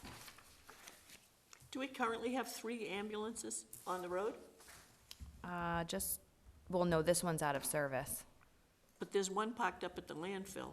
which was just auctioned off. All right, so not counting that one, This would be number 3. This one on paper is 3, but it's no good to us anymore. all right, but that's what I'm saying. Not counting, the one up there would have been number 4, so to speak. Yes. Okay, so we now have 3. We're narrowing it down to the 2 that are on the road, and this is surplus. We want to Yes. put this one out there now. That's right. Mr. Chairman, I will make a motion that we declare one 2004 GMC C4500 wheel coach ambulance surplus as requested by the fire chief. Second. Any discussion? If not, all those in favor say aye. Aye. Aye. Opposed, abstention, the ayes have it. E, on the new business, the first reading of the personal record policy. The policy committee, I assume, worked on this, and this is a new policy. This is the first reading of it. Oh, go ahead. Sorry. I'm eager to speak. This is the personal records policy. The background, as an employer with more than 20 employees, the town of Dayton must keep and maintain personal records in accordance with Massachusetts General Law, Chapter 149, Section 52C. Purpose and applicability. This policy shall outline the appropriate steps to managing and maintaining personal records. This policy also describes the means by which employees may inspect their personal files. The treasurer/collector shall be responsible for establishing and maintaining the official personal records for all employees who work for the town of Dayton. The personal records maintained in the treasurer's collector's office shall be the official records of the town and shall include all original documentation pertaining to each employee as required by law. All employees and appointing authorities shall comply with and assist in producing reports, records, and information as may be requested by the treasurer collector or his or her designee. Right to examine personal records. All current and or former town employees have the right to examine their personal record, and may also receive a copy of any documents contained in their personal record, provided the employee follows the requirements described in this policy. An employee may request to review the personal record a maximum of 2 times in a calendar year. However, an employee request that is made as a result of being notified of negative information being placed in the employee's personal record will not be deemed to be of one of the 2 permitted requests. Employees do not have the right to examine the personal record of any town employee. Policy 1. Pursuant to Massachusetts general law, should we mention the general law is the same as that 149, section 52C that's Sure, up we there? can Bob? change that. If we could just add what the general law is. All personal records shall contain all original information that is used, has been used, or could be used in relation to the employee's qualifications for employment, promotion, transfer, additional compensation, or disciplinary action. A personal record will not contain any personal information about an individual other than the specific employee if the disclosure of such information would constitute an unwarranted invasion of privacy under Massachusetts law. All employees' medical records will be kept separate from all other personal records information and will be secured and maintained by the treasurer/collector. An employee's personal record may include, but is not limited to, the following: A, the employee's name, address, and date of birth. B, rate of pay and any other compensation paid to the employee. C, starting date of employment. D, the employment application and/or resume. E, results of any and all performance evaluations, including but not limited to documents related to employee evaluation, written warnings for inadequate performance, list of probationary periods, waiver or acknowledgments signed by the employee, copies of dated termination notices, and any other documents related to disciplinary action taken against the employee. 3, the town will notify an employee within 10 days of placing information in an employee's personal record that is used, has been used, or could be used to negatively impact the employee's qualifications for employment, promotion, transfer, additional compensation, or subject said employee to disciplinary action. 4, it shall be a violation of this policy for an employee to remove any documents from their personal record. Removing any letters, evaluations, correspondence, or any other documents from an employee's personal record will result in discipline up to and including termination. Procedure. 1, current and former employees of the town have the right to review their personal records. Records shall be disposed of after 20 years after the last day of work for the employee in accordance with the Commonwealth of Massachusetts Public Records Retention Schedule. 2, employees must make a written request to view or receive a copy of their personal records. The request must be signed, dated, and countersigned by the treasurer-collector. Upon completion and submission of their written request, the treasurer-collector will provide the employee with the opportunity to review their personal records within 5 business days. The review of the employee's personal records shall take place in the presence of the treasurer-collector in Town Hall during normal business hours. 3, an employee may receive a copy of their personal records by making a written request, which must be signed, dated, and countersigned by the treasurer-collector. Within 5 business days of receipt of the written request, the treasurer-collector will provide the employee with a copy of the employee's personal record. And it would be our signatures once this is approved and passed. I have one question. Yep. I think you probably had a couple comments to make about it. But I did want to suggest that I think since this involves employees' rights to access their own professional records, that it might be a good idea to have like an acknowledgement form, since really this is something that they should be aware of. Only being able to get it twice in a calendar year, that type of thing. So that might be a good thing to have.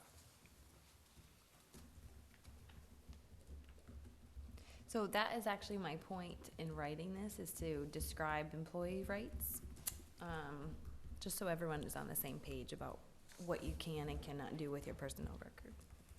I just think it would be good to have the form in case, let's say we didn't have the form and then someone goes to access it for like a third time in a calendar year, and then they're upset because they will say, since we don't have a signed form, that they were unaware of this It is a change. state law, though, Yeah. like, that's already in existence. We're kind of just making this available. Enshrining it. We're focusing our efforts in putting together an employee handbook, so I wanted to stick something like this in there. I think it's important to be in there, but I don't have a problem at signing, adding an acknowledgement form. Well, if we're just gonna have them sign, the employees, not them, I'm sorry. If we're just gonna have the employees, when the handbook is done, sign Sign receipt that, of it. then I think, then it's redundant, we probably don't need it.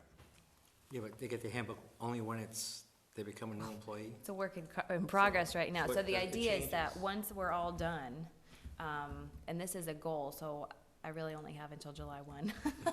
But once we're done, we will provide it to everybody, and then that they acknowledge receipt of it. But we have other ones, like the anti-harassment, social media, where you do need to know the rules, so that you're given the set of expectations ahead of time. You know what's okay and what's not by the employer, and you do need to prove that you've received it. So I have no problem adding that at this time. And then when we do have the book together, you just take all those out for some of them and add it at the end.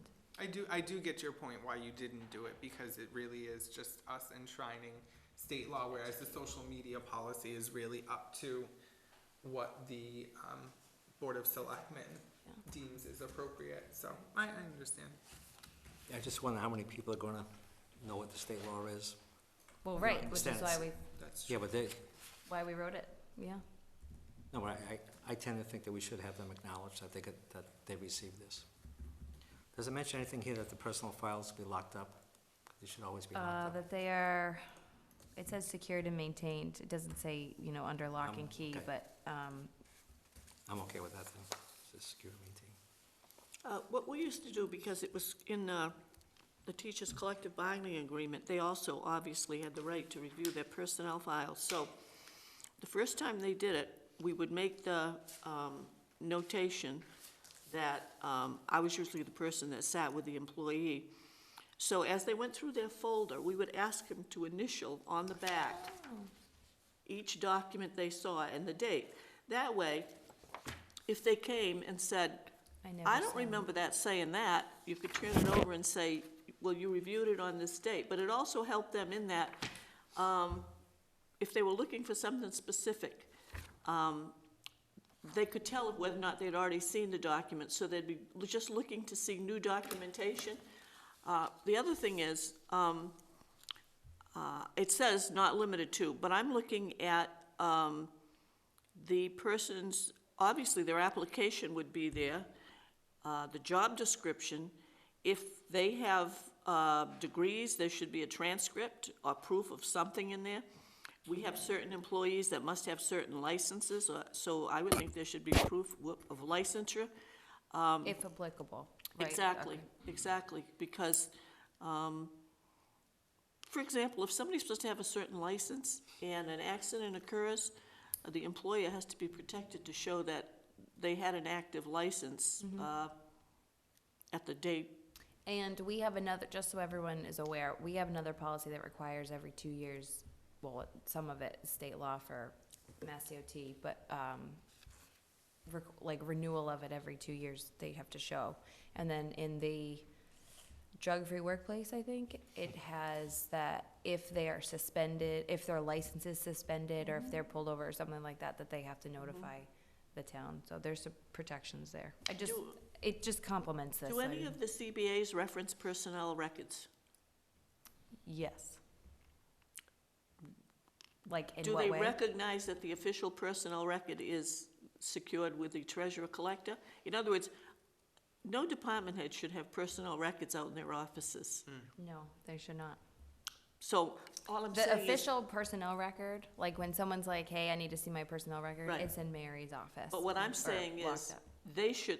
there should not be personnel records in any department Right. office if they relate to licensure or permits or qualifications or any of that.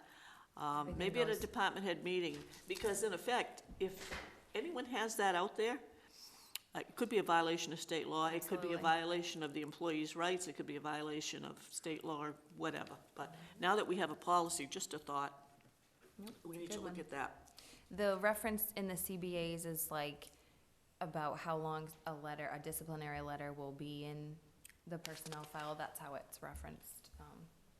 It's more about that, not so Not much what's where. in it or where. Yeah. And grievance records are kept separate from personnel files, things like that. But I know in big organizations, sometimes department people seem to think they gotta have a little file on their employees, and technically it's illegal. I like how you say that, a little file on there. Now you tell me. But Now you're Previous- retired too, yeah. right? But everything in the personnel records policy, as presented this evening, nothing in it, I should say, impedes or infringes on anything in any of the CBAs, right? Correct, Just in no, general. no. And this was reviewed by the Policy Review Board. That question actually did come up, and we talked. Thank you. Good. It's good, you I'm guys glad are it went very through in there tune first. with the same No, concerns of your employees. That's good, that's a I good keep thing. forgetting that the first place it goes is there before it even comes to us, so I appreciate that. I'm sure they do too. They're a good group. I like them. I like everybody, but I like working with them. Okay, so this next item is the first reading of the tobacco use and smoke-free policy. I meant to mention this earlier. I noticed, at least in my copy, page 2 doesn't have all the information at the top. Is that, Page 2 doesn't have all the information. I've got this, Oh. and then it Yeah, starts there's off. something missing. I'm There's something missing. I wonder if that's because we messed it up. Well, I didn't mess it up, but like something is wrong with when I print it out, it comes out Town of Dye, like it doesn't bring the whole thing. So Oh, we and then tried you to be reused it. great at it and fix it, and we didn't fix it. Do you have the, I'll just read that from. I meant to bring it to your attention beforehand. I absolutely forgot about it. Oh, yeah, it's fine. All right, I can get it. Sorry, everybody, bear with me. Do we want to start and then? Yeah, and By the I'll time- catch up. Sure. That's a good idea. So I'm gonna ask somebody else to read this, if you don't mind. Okay, I'll read page 1. This is the tobacco and smoke-free workplace policy. Background, the town of Dayton is a tobacco-free environment for the safety of its employees and the public who uses the town's services. In compliance with Mass General Laws, Chapter 270, Section 22, the Board of Selectmen hereby adopts the following policy. Sections 105 CMR 661.000 has regulations also concerning smoke-free work environments. Purpose and applicability. Under state law, the town of Dayton, as an organization, is required to provide a smoke-free workplace. This includes all areas in which town work is conducted, including all municipal buildings, vehicles, and municipal work sites. This policy shall apply to the use of tobacco products to include cigarettes, cigars, pipes, smokeless tobacco, chewing tobacco, snuff, dip, and other products containing tobacco or that can be smoked. Electronic cigarettes and vaping devices are also included in the scope of this policy. It is prohibited for any persons, including employees, volunteers, customers, and visitors, to smoke or utilize tobacco in any areas inside any building owned, leased, or operated by the town of Dayton, including but not limited to town office buildings, the senior center, all recreation department offices, meeting spaces, and function/activity areas, the fire department stations, the police department station, the library, all public works buildings, including garages, all pumping stations, and any other enclosed workspace where employees perform services for compensation for the town, such as polling places and rooms used for public meetings in locations not owned by the town. Number 2, it is prohibited for any persons to smoke or utilize tobacco products inside any, underlined for emphasis, town-owned or leased vehicle of any kind at any time. Do you mind if I read this, because I have it, if that's okay? Designated smoking areas or smoking rooms are not permitted. However, employees may go outside to smoke during their morning and afternoon break periods. No extra periods are permitted for smokers in addition to regular break periods afforded non-smokers. Smoking is not permitted in outside areas where no smoking signs are posted, such as near refueling stations or other areas where open fire is prohibited by any other bylaw, fire, or health or safety regulation, nor within 10 feet of any public building so as to prevent any secondhand smoke from re-entering said building. Smoking the use of tobacco products is not permitted while performing any work-related job duties for which the employee is compensated. Number 4, the scope of this policy extends to municipal work sites, such as public works projects on roadways and other off-site work. 5, the use of electronic cigarettes and vaping falls under the scope of this policy. The use of such products is prohibited in the areas governed by this policy.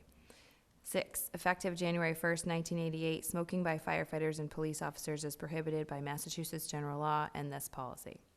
7, the town of Dayton is sensitive to the withdrawal symptoms of nicotine addiction and supports employees in their efforts to quit smoking or using tobacco. Employees who smoke and want to quit or know someone who wants to quit should call the Try to Stop Tobacco Resource Center at 1-800-TRY-TO-STOP, 1-800-879-8678. for free helpful information, or visit their website at www.trytostop.org. Employees may also contact any of the following for assistance: your primary care physician, your health insurance provider, the American Lung Association, the American Cancer Society, the town's Employee Assistance Program. Enforcement. 1, the Board of Selectmen has overall responsibility for enforcing the smoke-free workplace law. Questions, complaints, or reports of violations should be directed to the town administrator, who will answer any questions, promptly investigate the complaint, and take remedial action if appropriate. Appropriate remedial action depends on the type of offense, the existence of any prior incidents, and the effectiveness or lack thereof of any prior remedial steps. 2, employees who are found to violate this policy will be disciplined following principles of progressive discipline in a manner described by the following guidelines.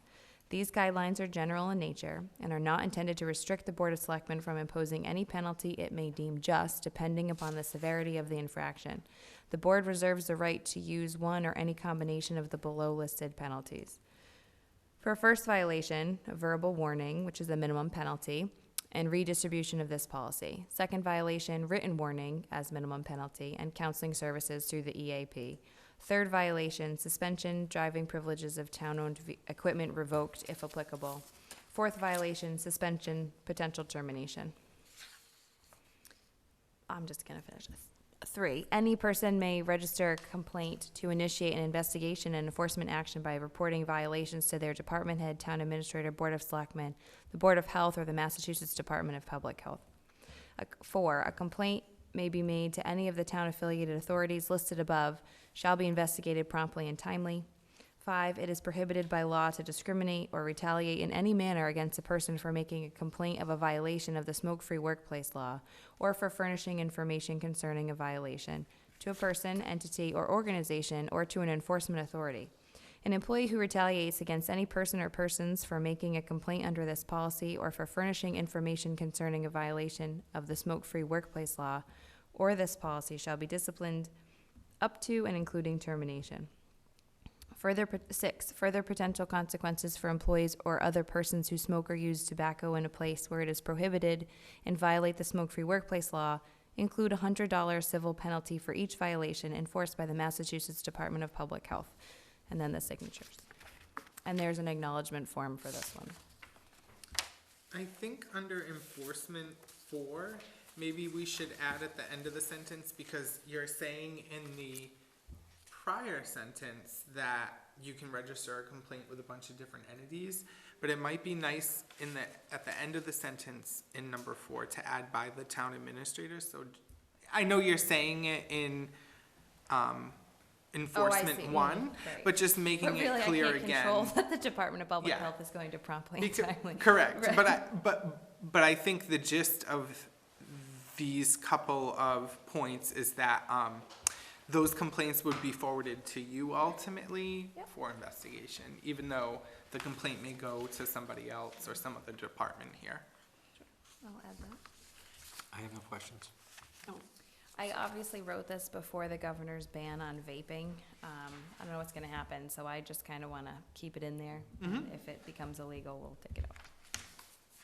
Well, maybe we won't take it Yeah, out, you because just if it keep it comes in. out, we just keep it in there. Mhm. I'm stuck, I can't get out. Okay, under new business, the next item is review and sign special town meeting warrants. Updated. So I think maybe perhaps we get into, before we add the additional warrants, we go through the warrants that we have here. Absolutely. Or is it, did a That makes copy? sense to Okay. me. I also have a question on Article. Thank you, I'm sorry, I thought it was one big Three. copy. This is the updated copy of How you wanna handle Article 3, because it is not resolved. Can you explain, I might have missed something, I apologize. What wasn't resolved? So Articles 2 and 3, or Article 3 is relative to funding the fire, union contract and where that's outstanding. Yes, I don't, okay. I don't know if you want me to plug in a number. I did a calculation based upon, like a COLA increase only and nothing else. I don't know if you wanna do that. Looking for some guidance, I guess. I mean, I don't wanna put 0 there, but maybe Well- you wanna put 0 there. But we don't have a, We have nothing to we go have no contract, so I'm not sure why we Nothing to even go on. going to address this at this time. on. Okay.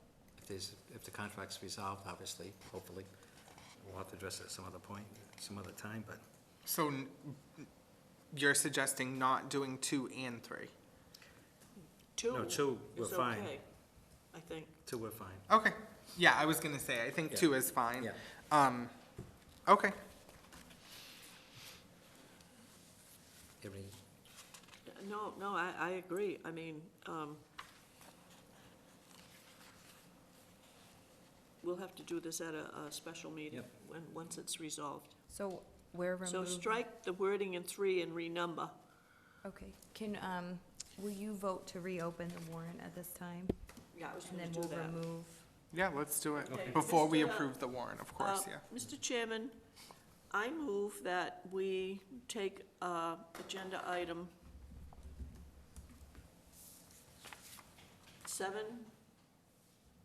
C. 7C off the table and discuss it as part of agenda item 9G. Second. any discussion? If not, all those in favor say aye. Aye. Opposed, abstention, the ayes have it.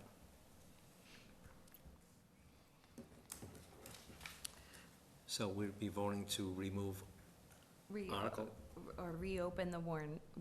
wasn't, She Okay, just so- No, I moved just took it to- off the oh, table. talk about, okay. Okay, so, Mr. Chairman, I move that we reopen the warrant to make changes as necessary, following discussion. Thank you. Second. Any discussion? If not, all those in favor say aye. Aye. Opposed, abstention, the ayes have it. Okay, so we're removing 3 and renumbering. Do we need a motion to remove Article 3?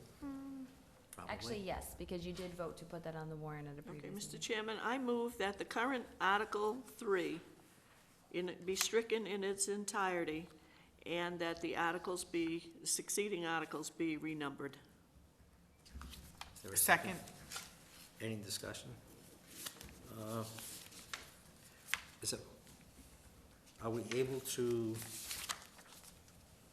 substitute one of the other articles that we're gonna put on this for Article 3? Well, we can tack them on at the end. Well, so they're But then- in here in anticipation that Okay, you're so going we- to. They're already in there, So yeah. we can't put it, okay. So, Article 2 is just for the public's benefit. Article 2 is relative to funding a highway union contract that we hope to have resolved. The next, Article 3, is to do what we did last year. We're going to utilize free cash funds to make the payment on the police station bond, and then it won't hit your tax bill. So that's on there again. We actually don't have any prior year bills. which I'm very pleased to report. So we just threw in a number of 1,000 just to like catch anything, but there's nothing there. You can take that off. There's no prior I'm bill. almost I tempted to know. say leave it there. Well, I know, it's like Just nerve won't make a motion wracking. on it, because, you know, the minute we take it off, one's gonna turn up. So true. You know? So true. But I want to thank all the department heads who essentially heeded my warning when I said I don't want to go pay any prior year bills. Number 6 is a request by myself for me. This is to match our grant funds that we got through MEMA for the hazard mitigation and the municipal vulnerability preparedness plan, and that's the amount of $18,000. Article 7 is for a road sweeper in the amount of $230,000. I'm sorry, it will now be Article 6, excuse me. The next article is a proposal to fund the ADA coordinator's budget at an amount of $2,000. I don't know if we need to have this the specific, we gotta take that out. Did we At discuss? $25 an hour for 10 hours a month, we gotta take that out because that's a decision made by the Board of Selectmen. It wouldn't be set at town meeting. I mean, you can tell them that's what the plan is, but this is you set wages. Dr. Z, you have a question? I apologize. I missed something on the Article 7 No, I as prepared apologize. tonight, the new Article 6. Did we discuss this article, like, I feel like we About can- deferring to the Yeah, annual. yes, I thought That's that was my a conversation. recommendation. It Okay. was, Yep. So we don't know how much free cash we have at this moment. Right, correct. So, actually, Mr. LaViolette and I talked this morning. Our rep at DOR has been out on site at Nantucket, so we haven't, received word back. Preliminary estimates are coming in at 1.3 million, but we don't like to go on preliminary estimates. Excuse me. Nantucket has a select board, just that you mentioned Nantucket. Legitimately? Yes. Well, I don't know about Well, that. oh, wait I a don't know minute. about that. Did you just start I know. calling him? Was it by home rule petition? Charter, if they have that? The next article is a request from the school department, which they've preliminarily placed in at 7,500. That could go down. Oh, I had a question about that. Mr. Chairman, has Mr. Gale been in contact with them about this ramp? Or does he need to contact them I about talked it? to him about it. Okay, thank you. And I believe he's had some contact with them also. Yes. And there's a possibility, we may not have to spend this money if we may be able to apply for a grant to pay for this. That's But we got- right. We gotta Yep. put this on the Mhm. warrant, Just as a in warrant case. article. We're just in full of case. just in case, We're yeah. hoping that we get a grant. Yeah, that's awesome. The next is a request by myself. I had originally put in a higher amount for this, but I think we can get it down for a less amount. What this is when we made some changes to our network, we found some underlying problems that we didn't know about originally. So there were computer systems that were not compatible with our new email, so we have to upgrade those computers. Nobody was anticipating that, so they didn't budget for it. I found a great price, so we will bulk purchase if this passes. And then we also want to connect in an internet sense, Old Town Hall and prime time. And what that will do is allow us to eliminate a recurring subscription for Comcast internet services. And it's always great to eliminate a recurring, spend something one time instead of having to keep spending some money. So that's what that is for. We also need to buy some switches and update so that our network works a little bit better. The next article is to purchase an unmarked vehicle for the police department. After that is the animal control. So the plan is that the detective's vehicle now goes to the animal control officer, and then she spends about $6,000 to retrofit it to her needs. So it's a kennel in the back, rubber floor to make sure if anything yuck happens, she can clean it out. But that is our solution, spending less money and not getting a new truck, but kind of being creative and switching some vehicles around and meeting everybody's needs. The next one is a request by the Cable Committee, transferring about $23,000 from their PEG access account to purchase some cable equipment to update our lower level conference room, which was recently renovated. The Harbor Master is seeking to transfer $5,000 from the Municipal Waterways Improvement and Maintenance Fund to do some improvements to the boat. The next is a request from the fire chief to purchase a utility body truck with a snowplow. This is replacing a vehicle for him. Does the town do their own, does the plowing over there, what is this for? What Yes, does he need? they do plow their own, the fire department plows their own facility. Wouldn't it be cheaper for the town to plow it, since they already have the Yes, vehicle? but if you're the fire department, you want to make sure that you're It's clear all the always- time, it's so if they always get clear. stuck somewhere else, Yep. you need to be prepared. What else are they gonna use the truck for? That's a lot of money. What they presumably use their current truck for. It's a replacement. I agree, it's a lot of money, but What is it replacing, do we know? car three, truck three? Yeah, I've seen Truck that three, before. not car three, I'm sorry, truck three. Which is, I think it's a forestry truck. I think you're right. And I think it's really, I think it's a forestry truck. yeah, I think it's old. I've seen it before. I think both departments are trying to replace their fleet one year at a time. They pick well, the board is not voting on recommending these right now, because we don't know what the free cash, so we're just, I think we're just we voting have to you put these slated, as right, on the warrant, yeah. right. Put them And on we the have warrant. that discussion slated for the 23rd. Right. Tune in. When is the finance committee meeting, the 23rd? No, I think he's looking to do, as soon as we get free cash certified, he'd set it up and, Will be notified We of don't those know. meetings. I'm sorry? The board will be notified of those meetings, yeah. Where am I? Oh, the next is to spend $40,000 to demolish our property next door, 949 Somerset Avenue. And that would kick off the demolition delay bylaw. The next article, I'm actually requesting that you remove, if you're so inclined, and it is about the protective barrier at the entrance to the police station.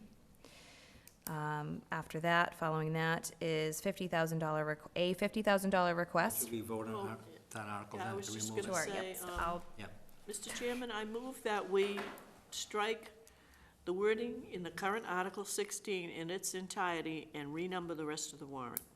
Second. So by you saying 16, we've already renumbered these, is that why you're saying And 16? Nancy Yes, knows Okay. yes. So it's not the current 16? And you second that motion? Any discussion? If not, all those in favor say aye. Aye. Aye, opposed, abstention, the ayes have it. Thank you. The next article is a request from the highway superintendent to purchase a wide area mower in the amount of $50,000. That's also replacing equipment. He's also requesting $47,250 for a 1-ton pickup truck. This was a request at annual town meeting and was deferred to the fall.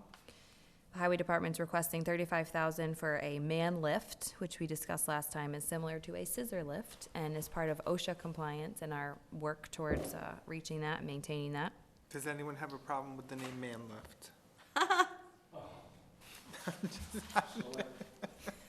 Personally, Person A lift. human lift. I don't know. Okay, moving on, exciting stuff. This, if you don't fund it, like, nothing bad's gonna happen.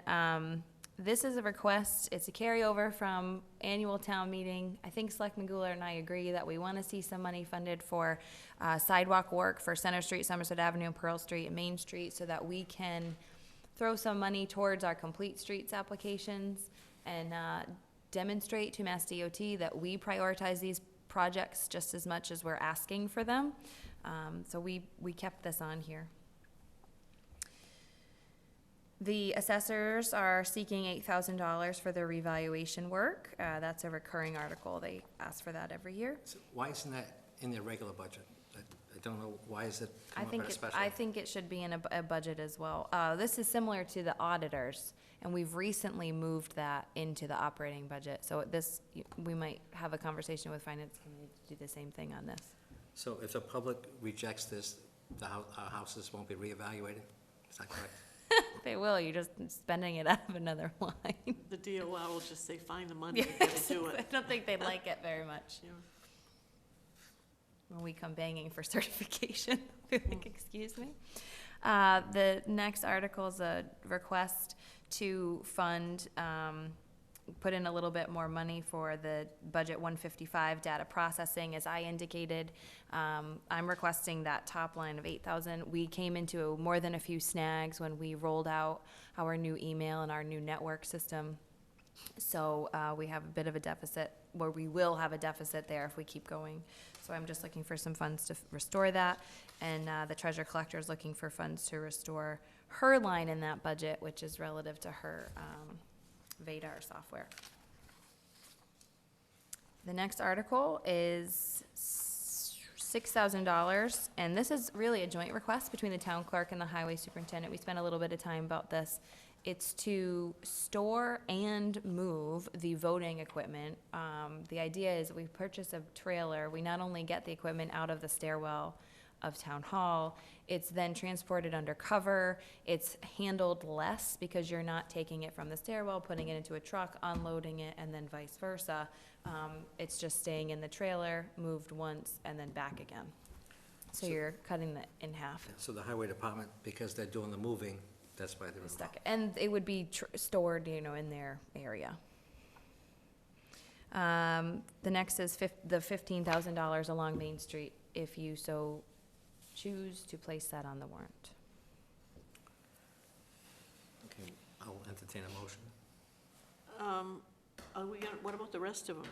Yeah, Oh, I'm sorry, keep going? Okay, I apologize. or just like, yeah, briefly. I thought when one was special, you wanted me to stop. Okay, to see if the town, go. Don't we have to vote on this, though, because this was not It's part of not, it's not We'll on vote on yet, the whole and, thing. and neither is the Yeah, home we rule can one, just but you vote on can- it all right. together. Okay, so we opened up the warrants, and we're gonna just vote on everything. The next article also comes up every year. It is to fund OPEB, which the town of Dayton is very committed to doing, and we're making great headway on that. The next article is a request to fund, put some money back into capital stabilization, a little savings for us, as we've spent out of that the last couple of town meetings. We're gonna put some money back in there. The next is $8,000 to construct a canopy at prime time. We need to do some update, or some fixing of the roof and some other prep work, I guess, to hold the canopy, and this would be the town's match with some state funds that we received $10,000. So this would just bolster us to be able to do this project once and for all. And then the next article, I think it would be now 27, with the changes. Thank you. Is the non-binding referendum relative to the select board versus Board of Selectmen discussion. The article following that is the home rule that I discussed earlier tonight, and it would go in that succession. And then, as you had indicated, if it's a no for the select board first article, the other one is just to pass without action, or move without action. And then the kennel bylaw is back, with some revisions from the previous town meeting and ready to be voted on. And Article 32 is about establishing a commission on disability as we work on ADA compliance issues. A duly established commission under Mass General Law would help us. And then 33 is, if any, or 31, if anything else comes before the meeting. Okay, so Mr. Chairman, I make a motion that we approve the warrant as revised tonight with renumbering, and submit it to the Finance Committee for review. Is there a second? Second. Any discussion? If not, all those in favor say aye. Aye. Opposed, abstention, the ayes have it. And this is pending town council review. Did I indicate that? Yeah, they have to sign tonight, but that would be another separate motion. I was just gonna say, I'm like, Separate don't we motion, need to yeah. sign? So town council is reviewing these, and it's specifically that home rule petition article. Everything else is pretty cut and dry. Fancy signature.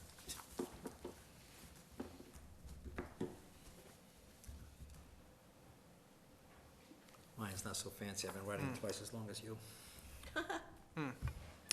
I did want to make one comment. So I do know for as it is tonight, Article 15, $68,000 for a utility body truck. I know that is not a small sum of money, but this board has always been committed to, for example, purchasing a new police vehicle every year. So I would like to see the board get in a practice of also helping the fire department out with them replacing some of their aging vehicles as well. Well, we can discuss that further at the next meeting. We don't know how much free cash we're gonna have, so. Oh, and when is the next 5-year plan report due? It is gonna be due November 13th. It should have been done in October, but because we did We're pick really November, busy. we did pick November, November's right? better. Yeah. So I'm glad you picked November. Yeah. Okay. And these should be written, because I know I They didn't do a Yes. written one. I and actually really would like, think they yeah, should. if they're written, it's great. We have a binder set up, so if anybody wants to come and look at where the status of these projects are, they can come in. Right now, it's a lot of minutes, and it would be great for the written reports that you do to go in there as well. Okay. We can do that Because going it's forward. clear, like if I'm only interested in the fuel depot, I'm just gonna flip to that one, you know? So we're no longer calling it the wish list, we're calling it That's the five-year right, the plan. five-year Five-year plan. Recommendation of town administrator.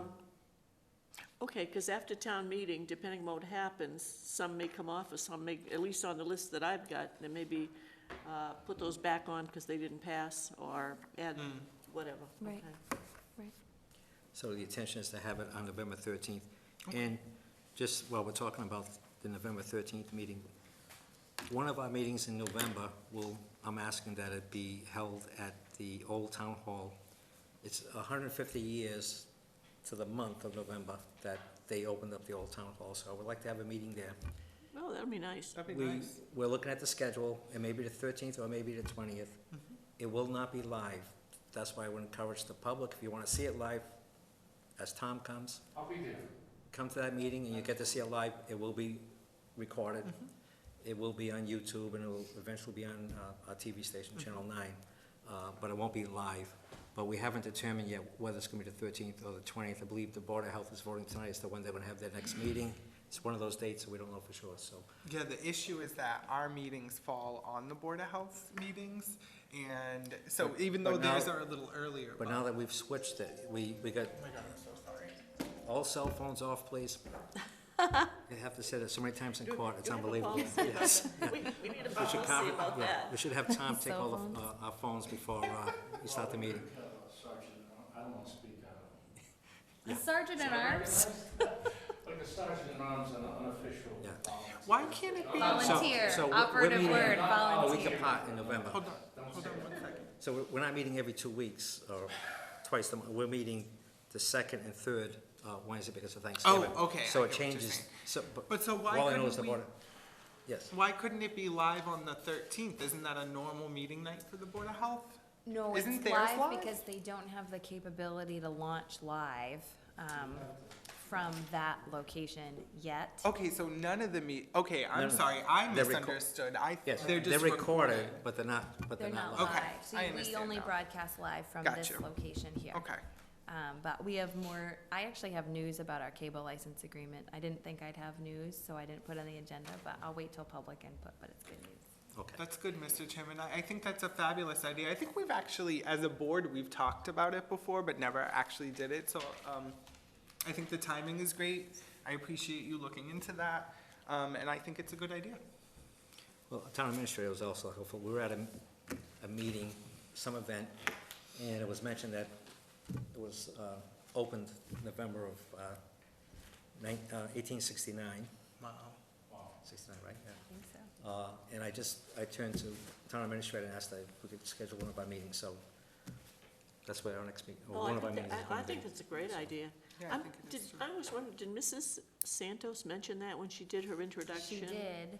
At the dedication of, Yeah, at you the know, the ribbon official cutting. opening. Yes, and she said it again at the volunteer luncheon. That's where, And it was, you know, Mrs. Santos, it was a wonderful presentation. I actually tell the story all the time about how all the walls fell down and Dayton just came back together and built it again, and just how indicative it is of the community. Just, all right, it happened, we're just gonna fix it now. So, yes, And Long answer. I'm very long-winded today, I apologize. I like the price of the old town hall. What was it, $6,500, something like that? Oh, I thought it was 300 something. It could've been, no, it was, I don't think it was, Verna needs to it might have come been, set me it might have been straight with that. 3,500, and it was completed like in months versus, Prevailing wage. Yeah, that was You- before prevailing wage. the school superintendent that year was getting like $16 a year. 16, one A six. year, And he was still overpaid. yeah. And For per the student, times. per student was like $1.25 Wow. for the year for each student Wow. cost, but anyway, Oh, my I goodness. digress. Some people wouldn't mind going back to Current that. superintendent's getting 1.6, 0. 5.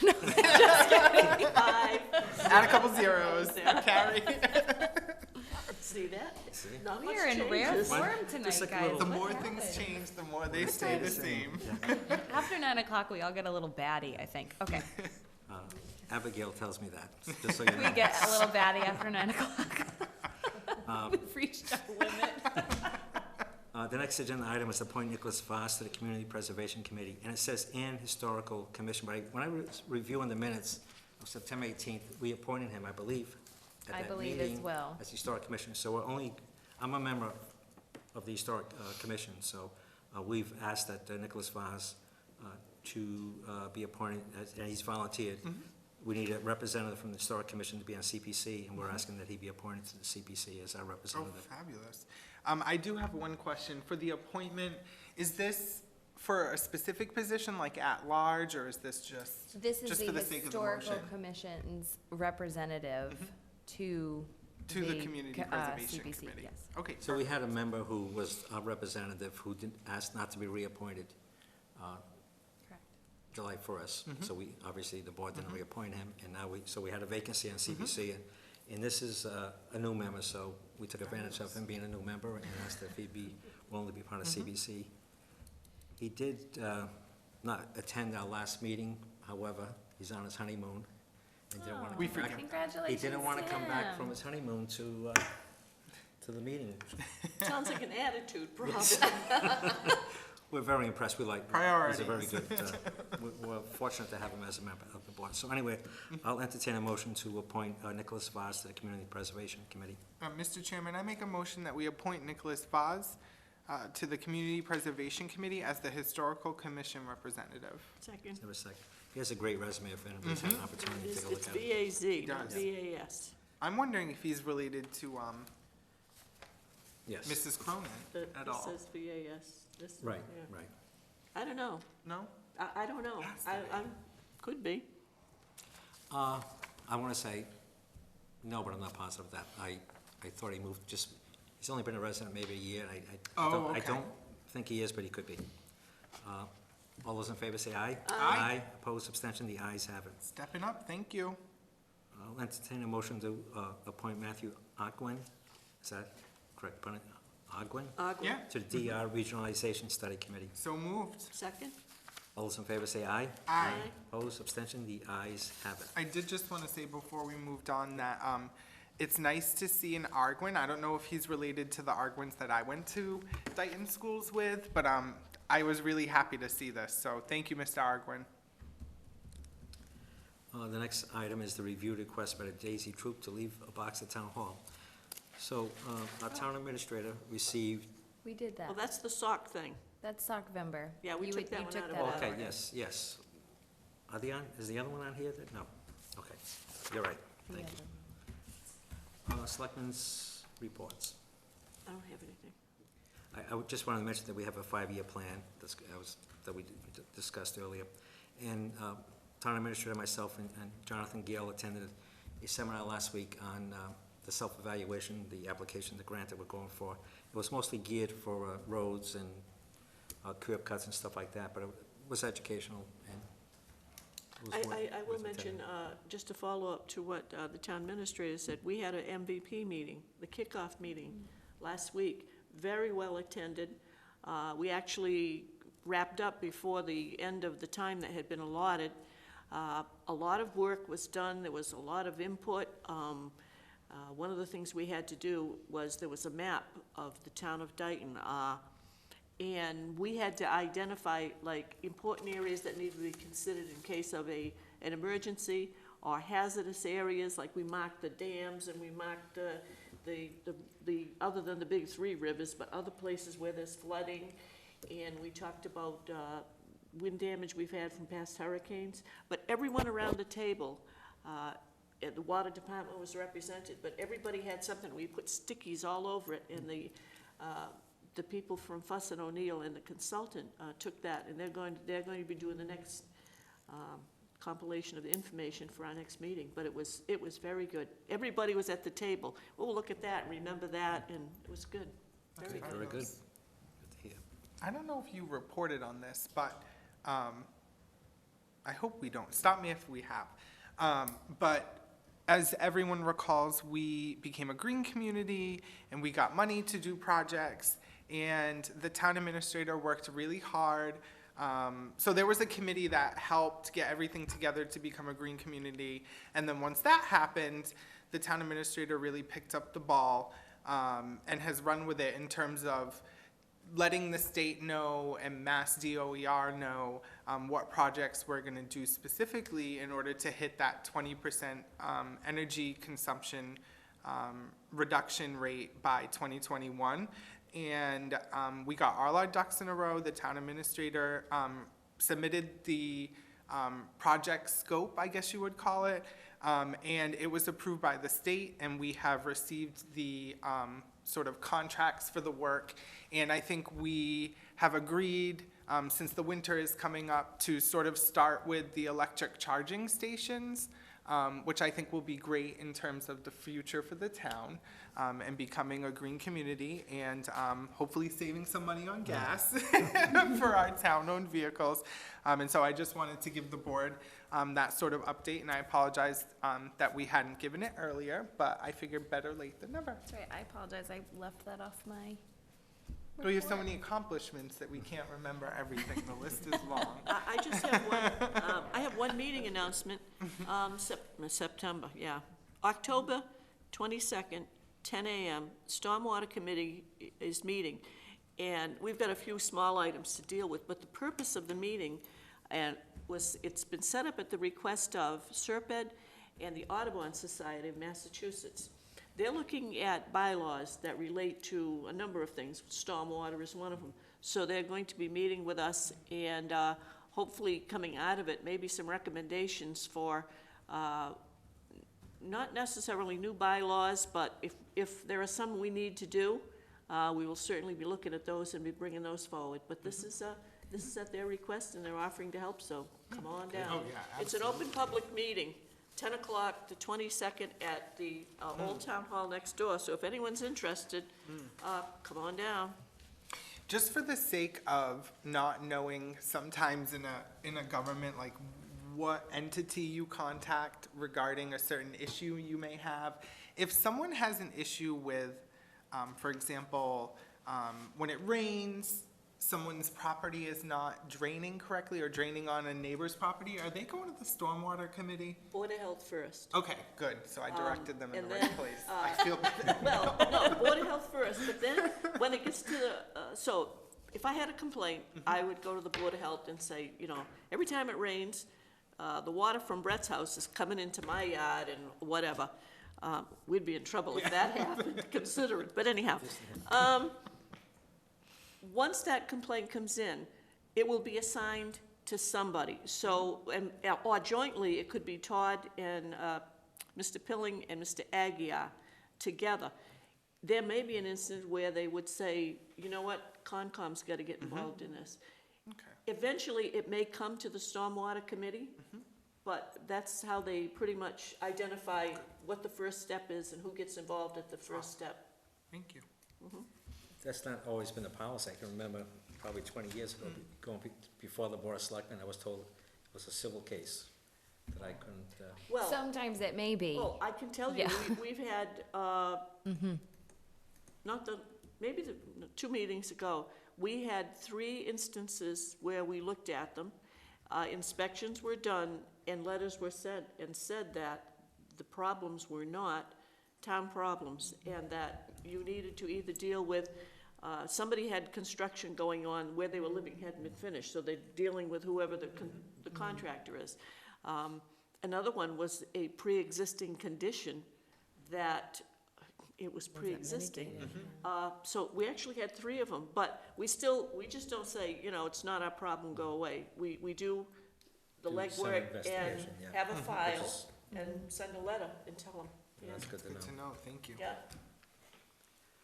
Correspondence.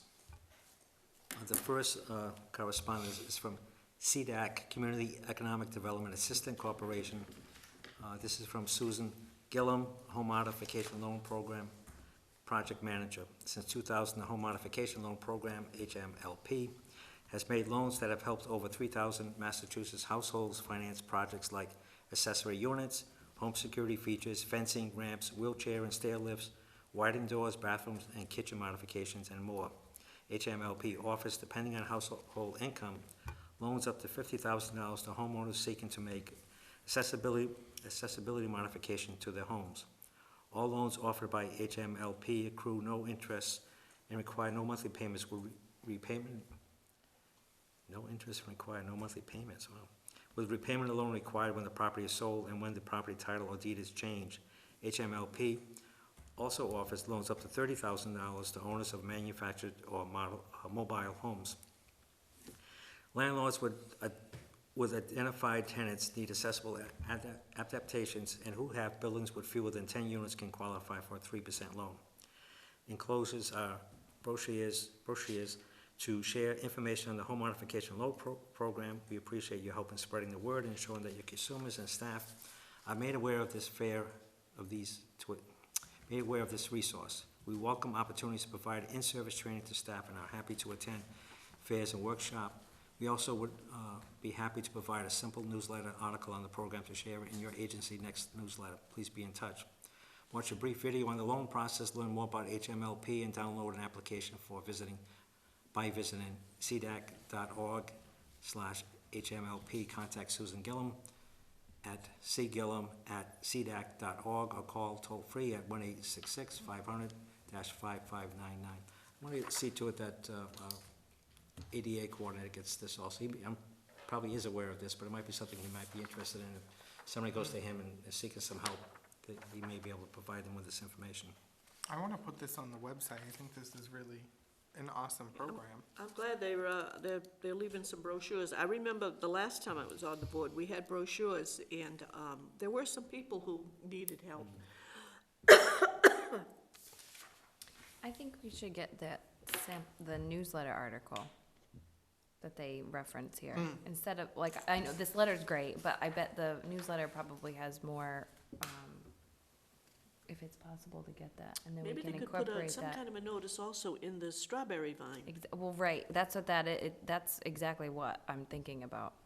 And like being able to promote their flashy absolutely. newsletter might be a little bit more I feel like a eye-catching. lot of the reason why, for example, elders will sell their house is because of lack of accessibility when they get older and like mobility is reduced. So I think this is fabulous. So I would definitely love to get the newspaper article on the website. I think that And would I be think fabulous. also sometimes people end up in nursing homes because they don't realize there's some assistance out there to stay in your own home, even if it's just a ramp to the front door. So we're going to look into that then, getting the information. Thank you. The next correspondence is from National Grid. Dear neighbor, hello from National Grid. As one of the regional electricity providers, we regularly study and update our systems to ensure you receive the best possible service to your homes and business every day. This letter is to notify you of some upcoming work in your area to support the Medway to Somerset Line project. National Grid has contracted with Geologic Earth Exploration, Inc.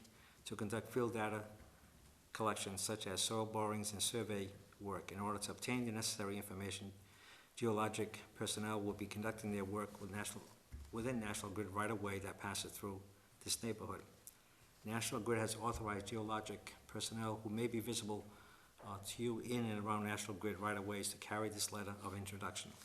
The purpose of this data collection is to ensure the access points in the right-of-ways are properly maintained and identified areas for future work. We have notified local officials and the police department of this planned work, and all personnel are required to carry proper identification. Thank you in advance for your cooperation in this effort.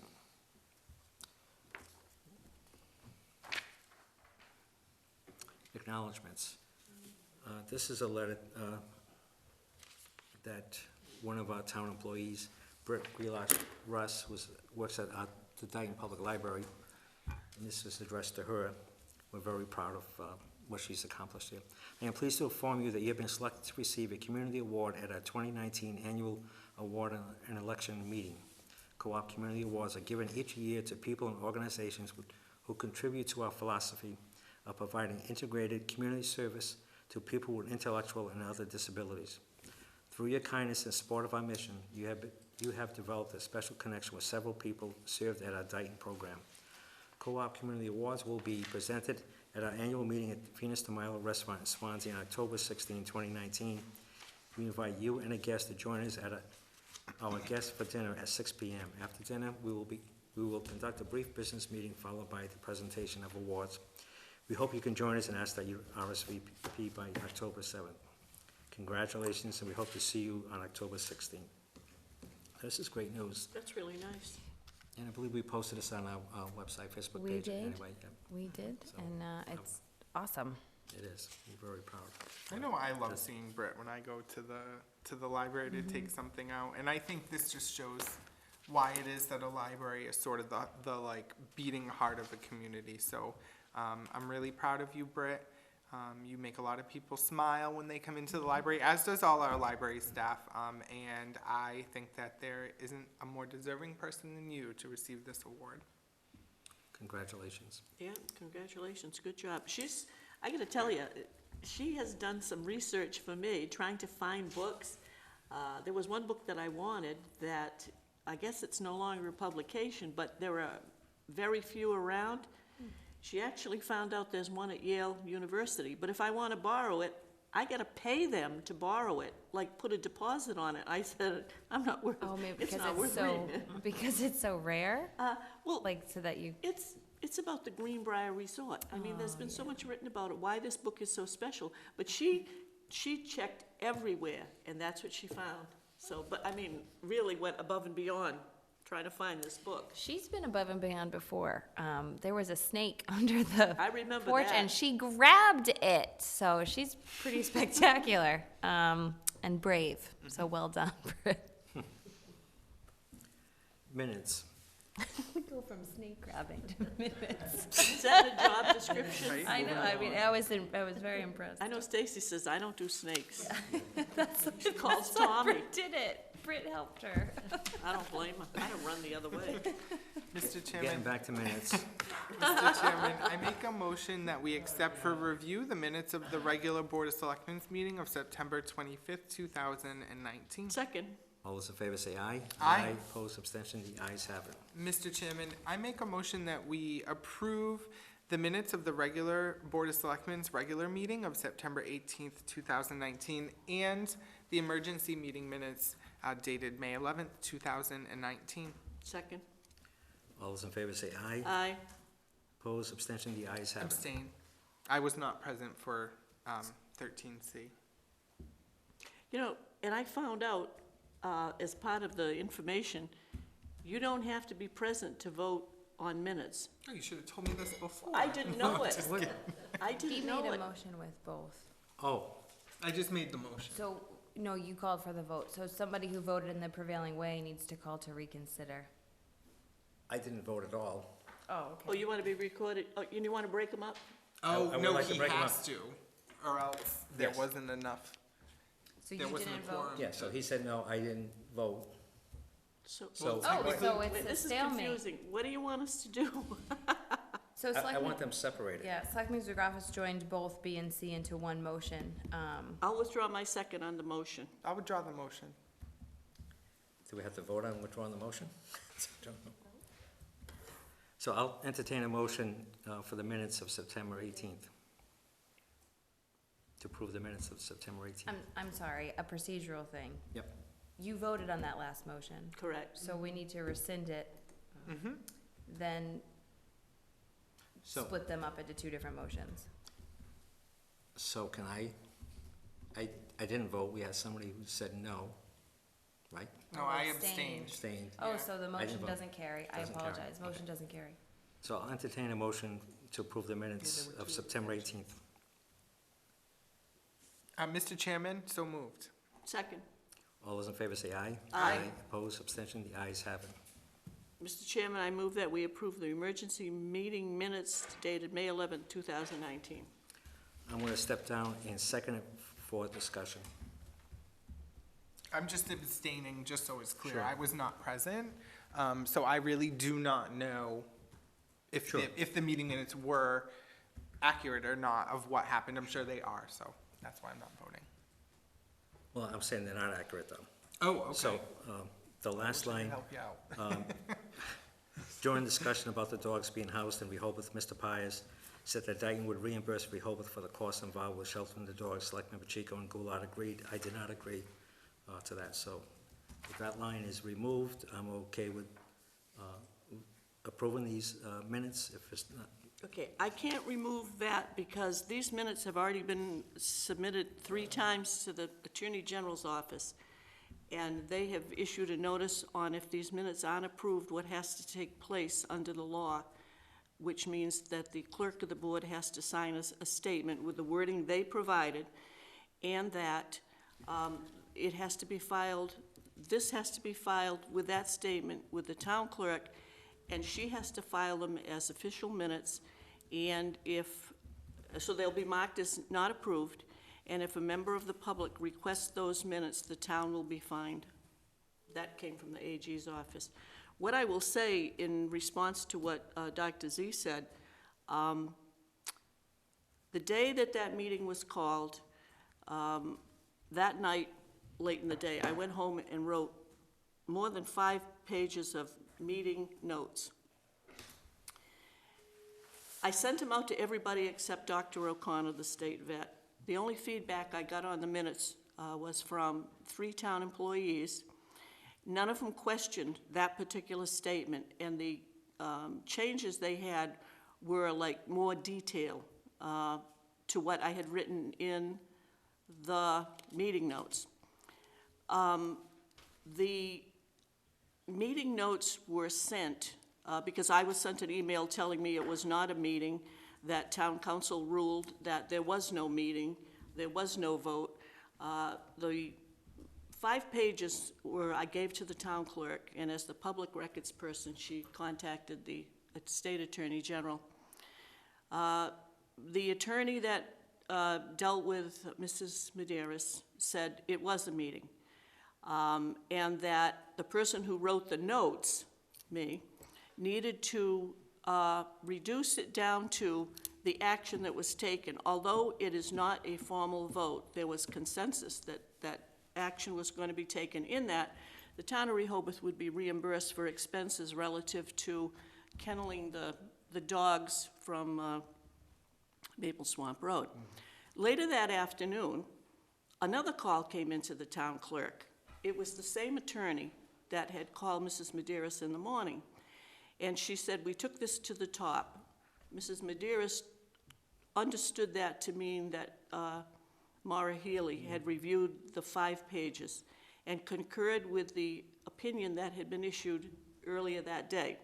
So I wrote up the 1 page that's in front of you, gave it to Mrs. Medeiros and said, would you ask the AG's office to look at this? Is this what they're talking that they want specifically written?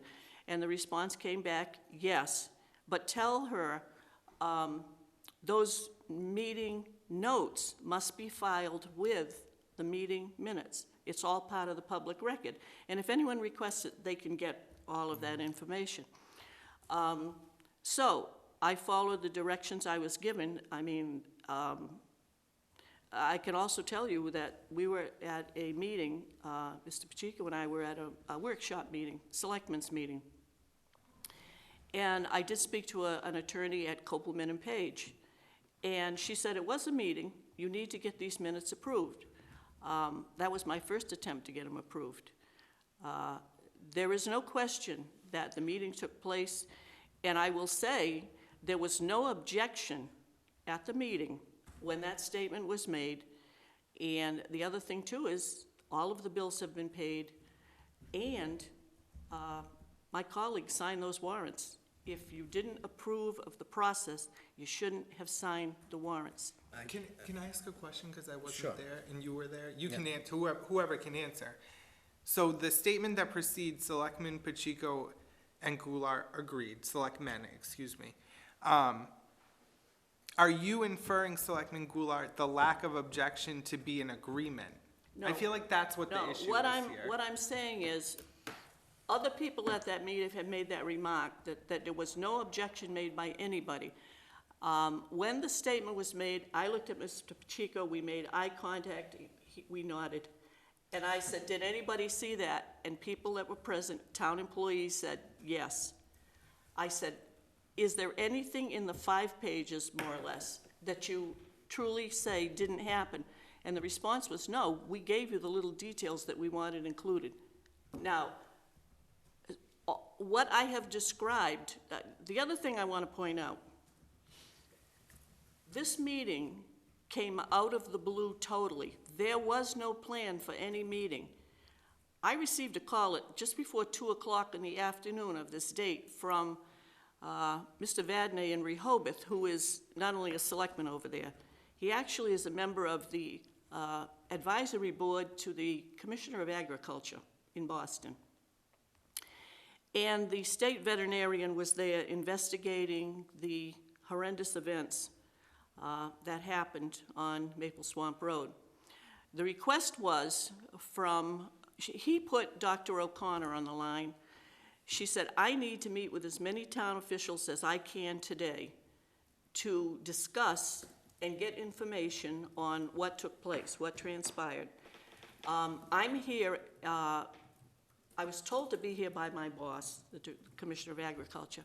I am here to gather information, to investigate, and to help the town of Dayton in any way I can. And my response was, I don't know if I can get anybody today. I thought Mr. Pacheco was out of town for business. He was out of town, but he was able to come. I left 2 messages at Dr. Z's house. I immediately called Tom Pyers, and he asked me to call a couple of people. He called a couple of people. I'm curious as to why you got the phone call and the chairman of the Board of Selectmen did not get the phone call. I think it's For this. because I serve on the same committee as him, and he knows me. Yeah, but chairman to chairman is supposed to talk, each board is supposed to talk. Dr. Z, who should have been at that meeting, was not able to attend that meeting. I got the message from you at 2:17 for a Right. meeting at 2:30. Right, I got about 20 minutes to get this put together. I don't know why we agreed to their time. If she was here, that's fine. Let's see if we can get all the board members together and schedule the meeting 4 o'clock, 4:30, 5 o'clock, whatever it is. I was at a funeral. I had my phone shut off, and I remember checked, that. and I checked it later, after 2:17. I see the message from you, and so I go to the meeting. Dr. Z should have been at that meeting. I would never have agreed, without looking at the agreement that we have with Rehoboth, for the town of Dayton to pay for this. I understand it's been resolved. I'm glad it's been resolved and everything else, but I did not, at this meeting, agree that the town of Dayton should pay for this. Dr. Z wasn't there.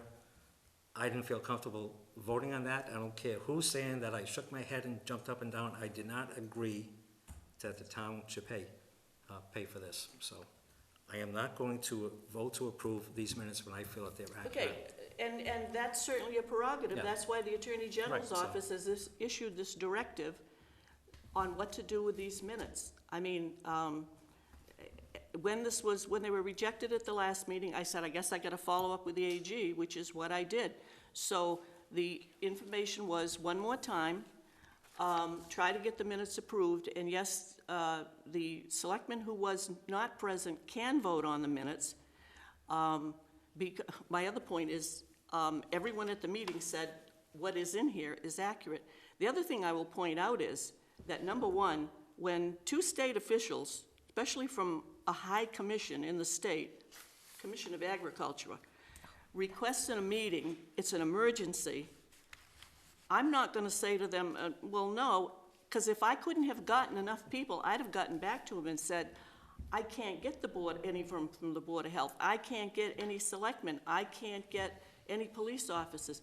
We ended up waiting for a couple of police officers who were out. One was on a call. I think both of them were together on a call somewhere.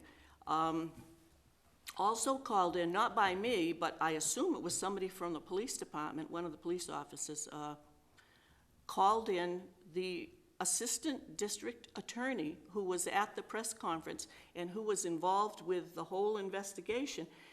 And he came, and he was out doing errands, and he had his wife and kids in the car who were waiting in the parking lot so he could come in and just participate and talk to Dr.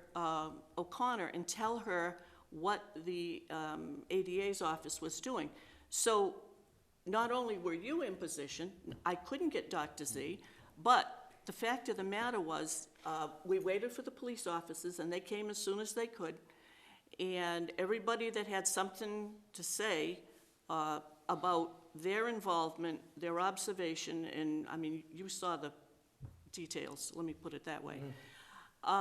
Everyone made an effort to come, and there wasn't anyone that, when we finished the meeting, I said, who else do you need? And there was, from Dr. O'Connor, there was no, okay, the so-and-so person didn't show up, or I need to talk to somebody. And so she made recommendations. She wanted to know our plans. Rehoboth wanted to know if we could move some of the dogs because their kennel was completely full, and all those arrangements I were in place. understand that because I attended the meeting. Exactly, but that's what My happened. question is, why didn't because I believe it's the chairman of the board that calls these meetings, why wasn't the chairman of the board of selectmen of Dayton contacted to arrange for this meeting? And I would have saw to it, I don't know if you were available at all, but I would have, if you were gonna be available at a certain time that day or the next day, I would have liked to have the three of us there to listen to everything. I understand the seriousness of it. I'm not questioning that at all. I think if you question the actions of the state official, he was acting as the state official. He wasn't acting as the selectman because the chairman of the board of selectmen from Rehoboth was present, and he didn't call for the meeting. It was two state officials who wanted this meeting. I don't know why, all I could think of is, well, I know Skip Vadney because I've known him for years, so he picked up the phone and called me. But he put her on the phone, and then she's telling me all the people she wants to meet with, and I'm thinking, I don't even know if I can get these. But within 20 minutes, I called Tom Pyers back, and he had made contact with everybody that he could think of. I left messages with the people I had to contact, and as I say, I was not aware of the ADA coming, but he was there. If these minutes, I understand you say you don't remember it, but if the reason they're not being... I do remember not agreeing to this. I do remember that. If the reason that you're upset is the person who called me from Rehoboth should have called you, that is not a reason to reject these minutes. I'm rejecting it because they're not accurate. That's what I'm rejecting. Okay. Okay, so... Well, I understand that. So if that's the case, it seems like we're at a stalemate a little bit. So we just put on, as Selectman Goulart described, we put on the disclosure, the clerk actually, I'm assuming we're gonna type it on there, and then he'll sign that, and we'll keep it on file with the town clerk's office. But I don't think rehashing the meeting is gonna do us any good. Another thing I want to point out, very, very important. Town council was contacted and issued a decision. It was not a meeting. He was overruled 3 times by the Attorney General, and we paid for that decision. And I will point out, town council did not have the courtesy to contact me and ask for details. I've known this man, 25, 30 years? And I think it was very inappropriate that he jumped on those 5 pages, issued a decision, and I believe it was based on the fact that the impression was I was trying to prevent you, the town administrator, from being there. You were in Portland. You and I had the conversation. This came out of the blue. I acted as quickly as I could to meet the requests, and the request was met. The information was shared. Decisions were made. Who was going to do what, and when could animals be moved? Bottom line. But the fact that there was a legal bill for a wrong decision, I have a real problem with that. It got paid. But to issue a decision without talking to the person who wrote the 5 pages that got approved verbatim by the state Attorney General 3 times? That's not right, no matter how you look at it. So, you know, when you're offended that you weren't contacted by the Rehoboth Selectmen calling you, I got a real problem. I wrote those minutes, and a man I've known for 20-some years, the town council, didn't have the courtesy to contact me and say, Nancy, tell me about this. Because he's done it in the past when there have been things that he's contacted me specifically for and say, tell me about this. But in any case, yeah, we got a procedure. I agree with your concern We gotta- regarding town council. We got a procedure, so, we just Take a gotta vote. follow it. Yep, take a vote on. There's a motion, and I step down and second the motion to approve the minutes. All those in favor say Okay, aye. I vote aye. Those opposed, I oppose. Abstentions, Abstain. these minutes aren't approved. So we know the wording that the clerk has to put on the minutes? Yes. I'll write it right on It those says minutes. minutes came for approval at the Selectmen's meeting of June 26, 2019, and October 9th, 2019, and couldn't get a majority vote. They are not approved. They shall be on file with the town clerk's office. I will get that to you, and then you will sign it as the clerk. Announcements. This is attention for all Dayton veterans. There's a Veterans Day breakfast on Saturday, November 9th, 2019 at 9 a.m. at the West Dayton Congregational Church, 2767 Horton Street, at the intersection of Horton Street and Wellington Street. This is from our veterans agent, Don Hershey. I hope to see you all there. Please call 508-669-4524 to register. This is your day, and join us. So we invite all veterans to attend this, and please RSVP. I just want to. Yep, sure. There's going to be, we've discussed this already, but there's a special town meeting will be held on October 28, 2019. I believe this has been posted on a Facebook page at 7 p.m. at the Dayton Middle School Auditorium. A representative from the Census Bureau will be at the Dayton Public Library recruiting census takers on the following dates and times: October 15, 2019, 5 to 8 p.m., October 28, 2019, 10 to 1 p.m., and for more information, call 1-855-562-2020 or apply online. Do you want that, or you can? No, I wrote it down.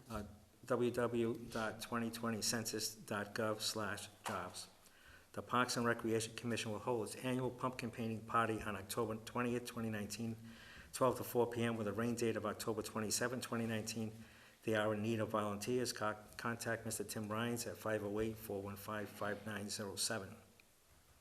The Dayton Historical Society, and as I've mentioned many times before, I am a member and an officer of the Dayton Historical Society. None of us get paid, but this is an announcement from the Dayton Historical Society is hosting a psychic fair and craft sale on Saturday, October 26, 2019, 10 to 5 p.m. at Old Town Hall, 1111 Somerset Avenue.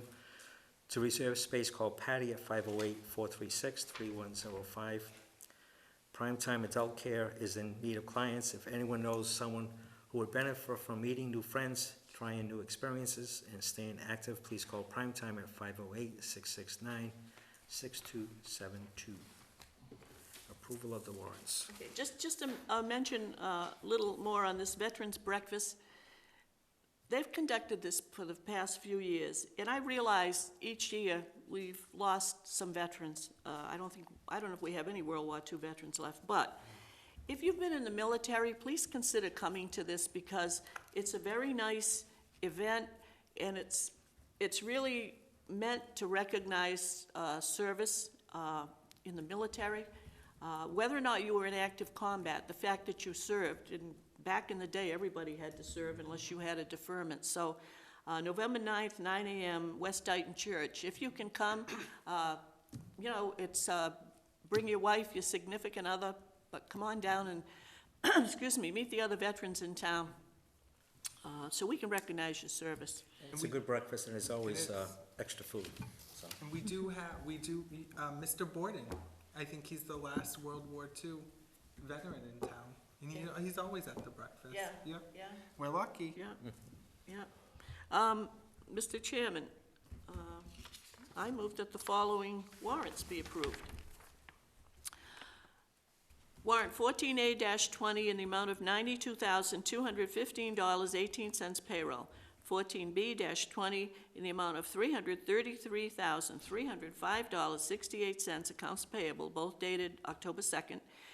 And warrants 15A-20 in the amount of $97,277.91 payroll, and 15B-20 in the amount of $171,686.97 accounts payable dated October 9th be approved. Second. All those in favor say aye. Aye. Opposed, abstention, the ayes have it. Public input? I do have one short, I'm not gonna get up, my leg fell asleep, actually. That's fine. That's not funny. A lot of the But, public's I falling am asleep gonna already. review my, Mr. Chairman, my Edwards Rules of Order, which I believe we use. I'm just trying to lighten the mood a little bit. The Edwards Rules of Order, to make sure I'm in, Do we use that word? yeah, we use Roberts? No. No, we No, use the I'm- parliamentary I thought this was manual. Edwards. Yeah, I Parliamentary was like, Cushing's it's a manual. C. Is it Edwards though? No. Oh, it's not. Cushing's manual. Oh, it's Cushing's, okay, Yes. there's three. So my bad. I read it to my son once. He fell asleep I instantly. believe that, yes. The only two things I had, I did write it down so I didn't forget, because I understand how it works. I have to give you credit for that, because you do hold order, where in the past I've seen it more, a little lax.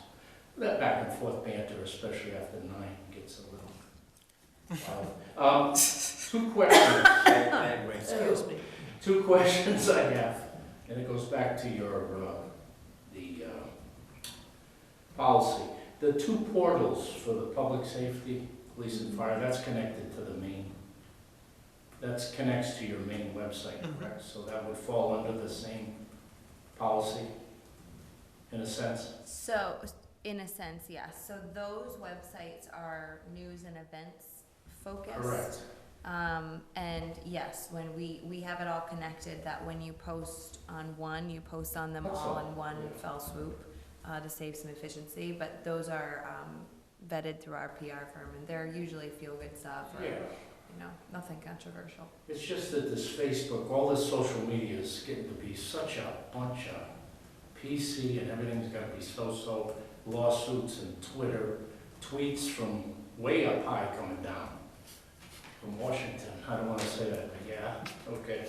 And then the other thing is, how about, this is maybe way out of whack here, but I think, I'll get the gavel ready. get ready for the chairman of The FCC I don't fine? wanna say what's on that gavel. Excuse me. How long does the city or town keep an employee's records after they retire? 20. Oh, it is 20? years. It's a schedule, it's a set schedule. So after their last date of employment. Absolutely. So even, a lot of people will retire, but they Yeah. kind of leave early before their last day. We gotta go by that last day, Just, because that's the record of their Was last day of curious. employment. 20 years. that's all. That's all I- But actually, records of employment, when you belong to a public retirement system, Yes, they keep them forever. that's good to know. Literally. I mean, they can go back and look at people that worked many, many years ago. Yeah. Might be good for they maybe do. a spouse or a surviving spouse. They don't have a lot of detail, but they will know the days when you first hit a payroll and when you came off a payroll. Yeah, it's good to know. And, like, I'm retired, but I'm retired active, so I still pay into my union dues to still get updates on what's going on. That's because I started as a volunteer, but I really enjoyed what I did, and I still keep in touch with, they have a breakfast too, which is nice for firefighters that are retired, which I think is touching, that they still remember you while you can still eat breakfast. Did you serve in the military? Yes, I did. I hope you make it to the breakfast. I did go to one, and you were the one that told me about it when I first came to Dayton, Okay. and it was at the Church. one near the railroad tracks. Yes, yes. Our The newer fathers, one. Our Yep. father's church, and it was yes, the Pastor former Jack, selectman, Pastor Jack was there. and the former selectman, who is quite the historian, gave a very moving speech about veterans, which wasn't. Colonel dry. Perry's, he's addressed the group. Correct. Yeah. Addressed them last year, yeah. Yeah. It wasn't a dry eye in the house on that one, that was a good, Mhm. very moving. And I went to the one at prime time too, that was the first one Mhm, that you mentioned to me, and mhm, I didn't know Brett, I didn't know anybody. mhm. And it was very, it's the first time anybody ever invited me to anything as a veteran. I thought it was, I mean, I went in the end of Vietnam, but I mean, I was on a ship. Well, you're a I wasn't- veteran though, so it's appropriate that you go. Over the years, we haven't always had something around Veterans Day, but there was one, I remember when Richard Hageman was chairman of the board, we actually had a Veterans Day that fell on, I think it was a Saturday, because we had a ceremony next door at the memorial, you know, with some music and speeches and whatever. Yeah, it was nice. And I know you have executive session, God bless you. Thank you for your input. Thanks for hearing me. November 9th. Thank you. I'll try to be there. Okay. Yeah, there's a notice out I'm in gonna front be there. out here. Yeah. Thanks. I'll entertain a motion then to go into executive session. Mr. Chairman, I move that we go into executive session under the provisions of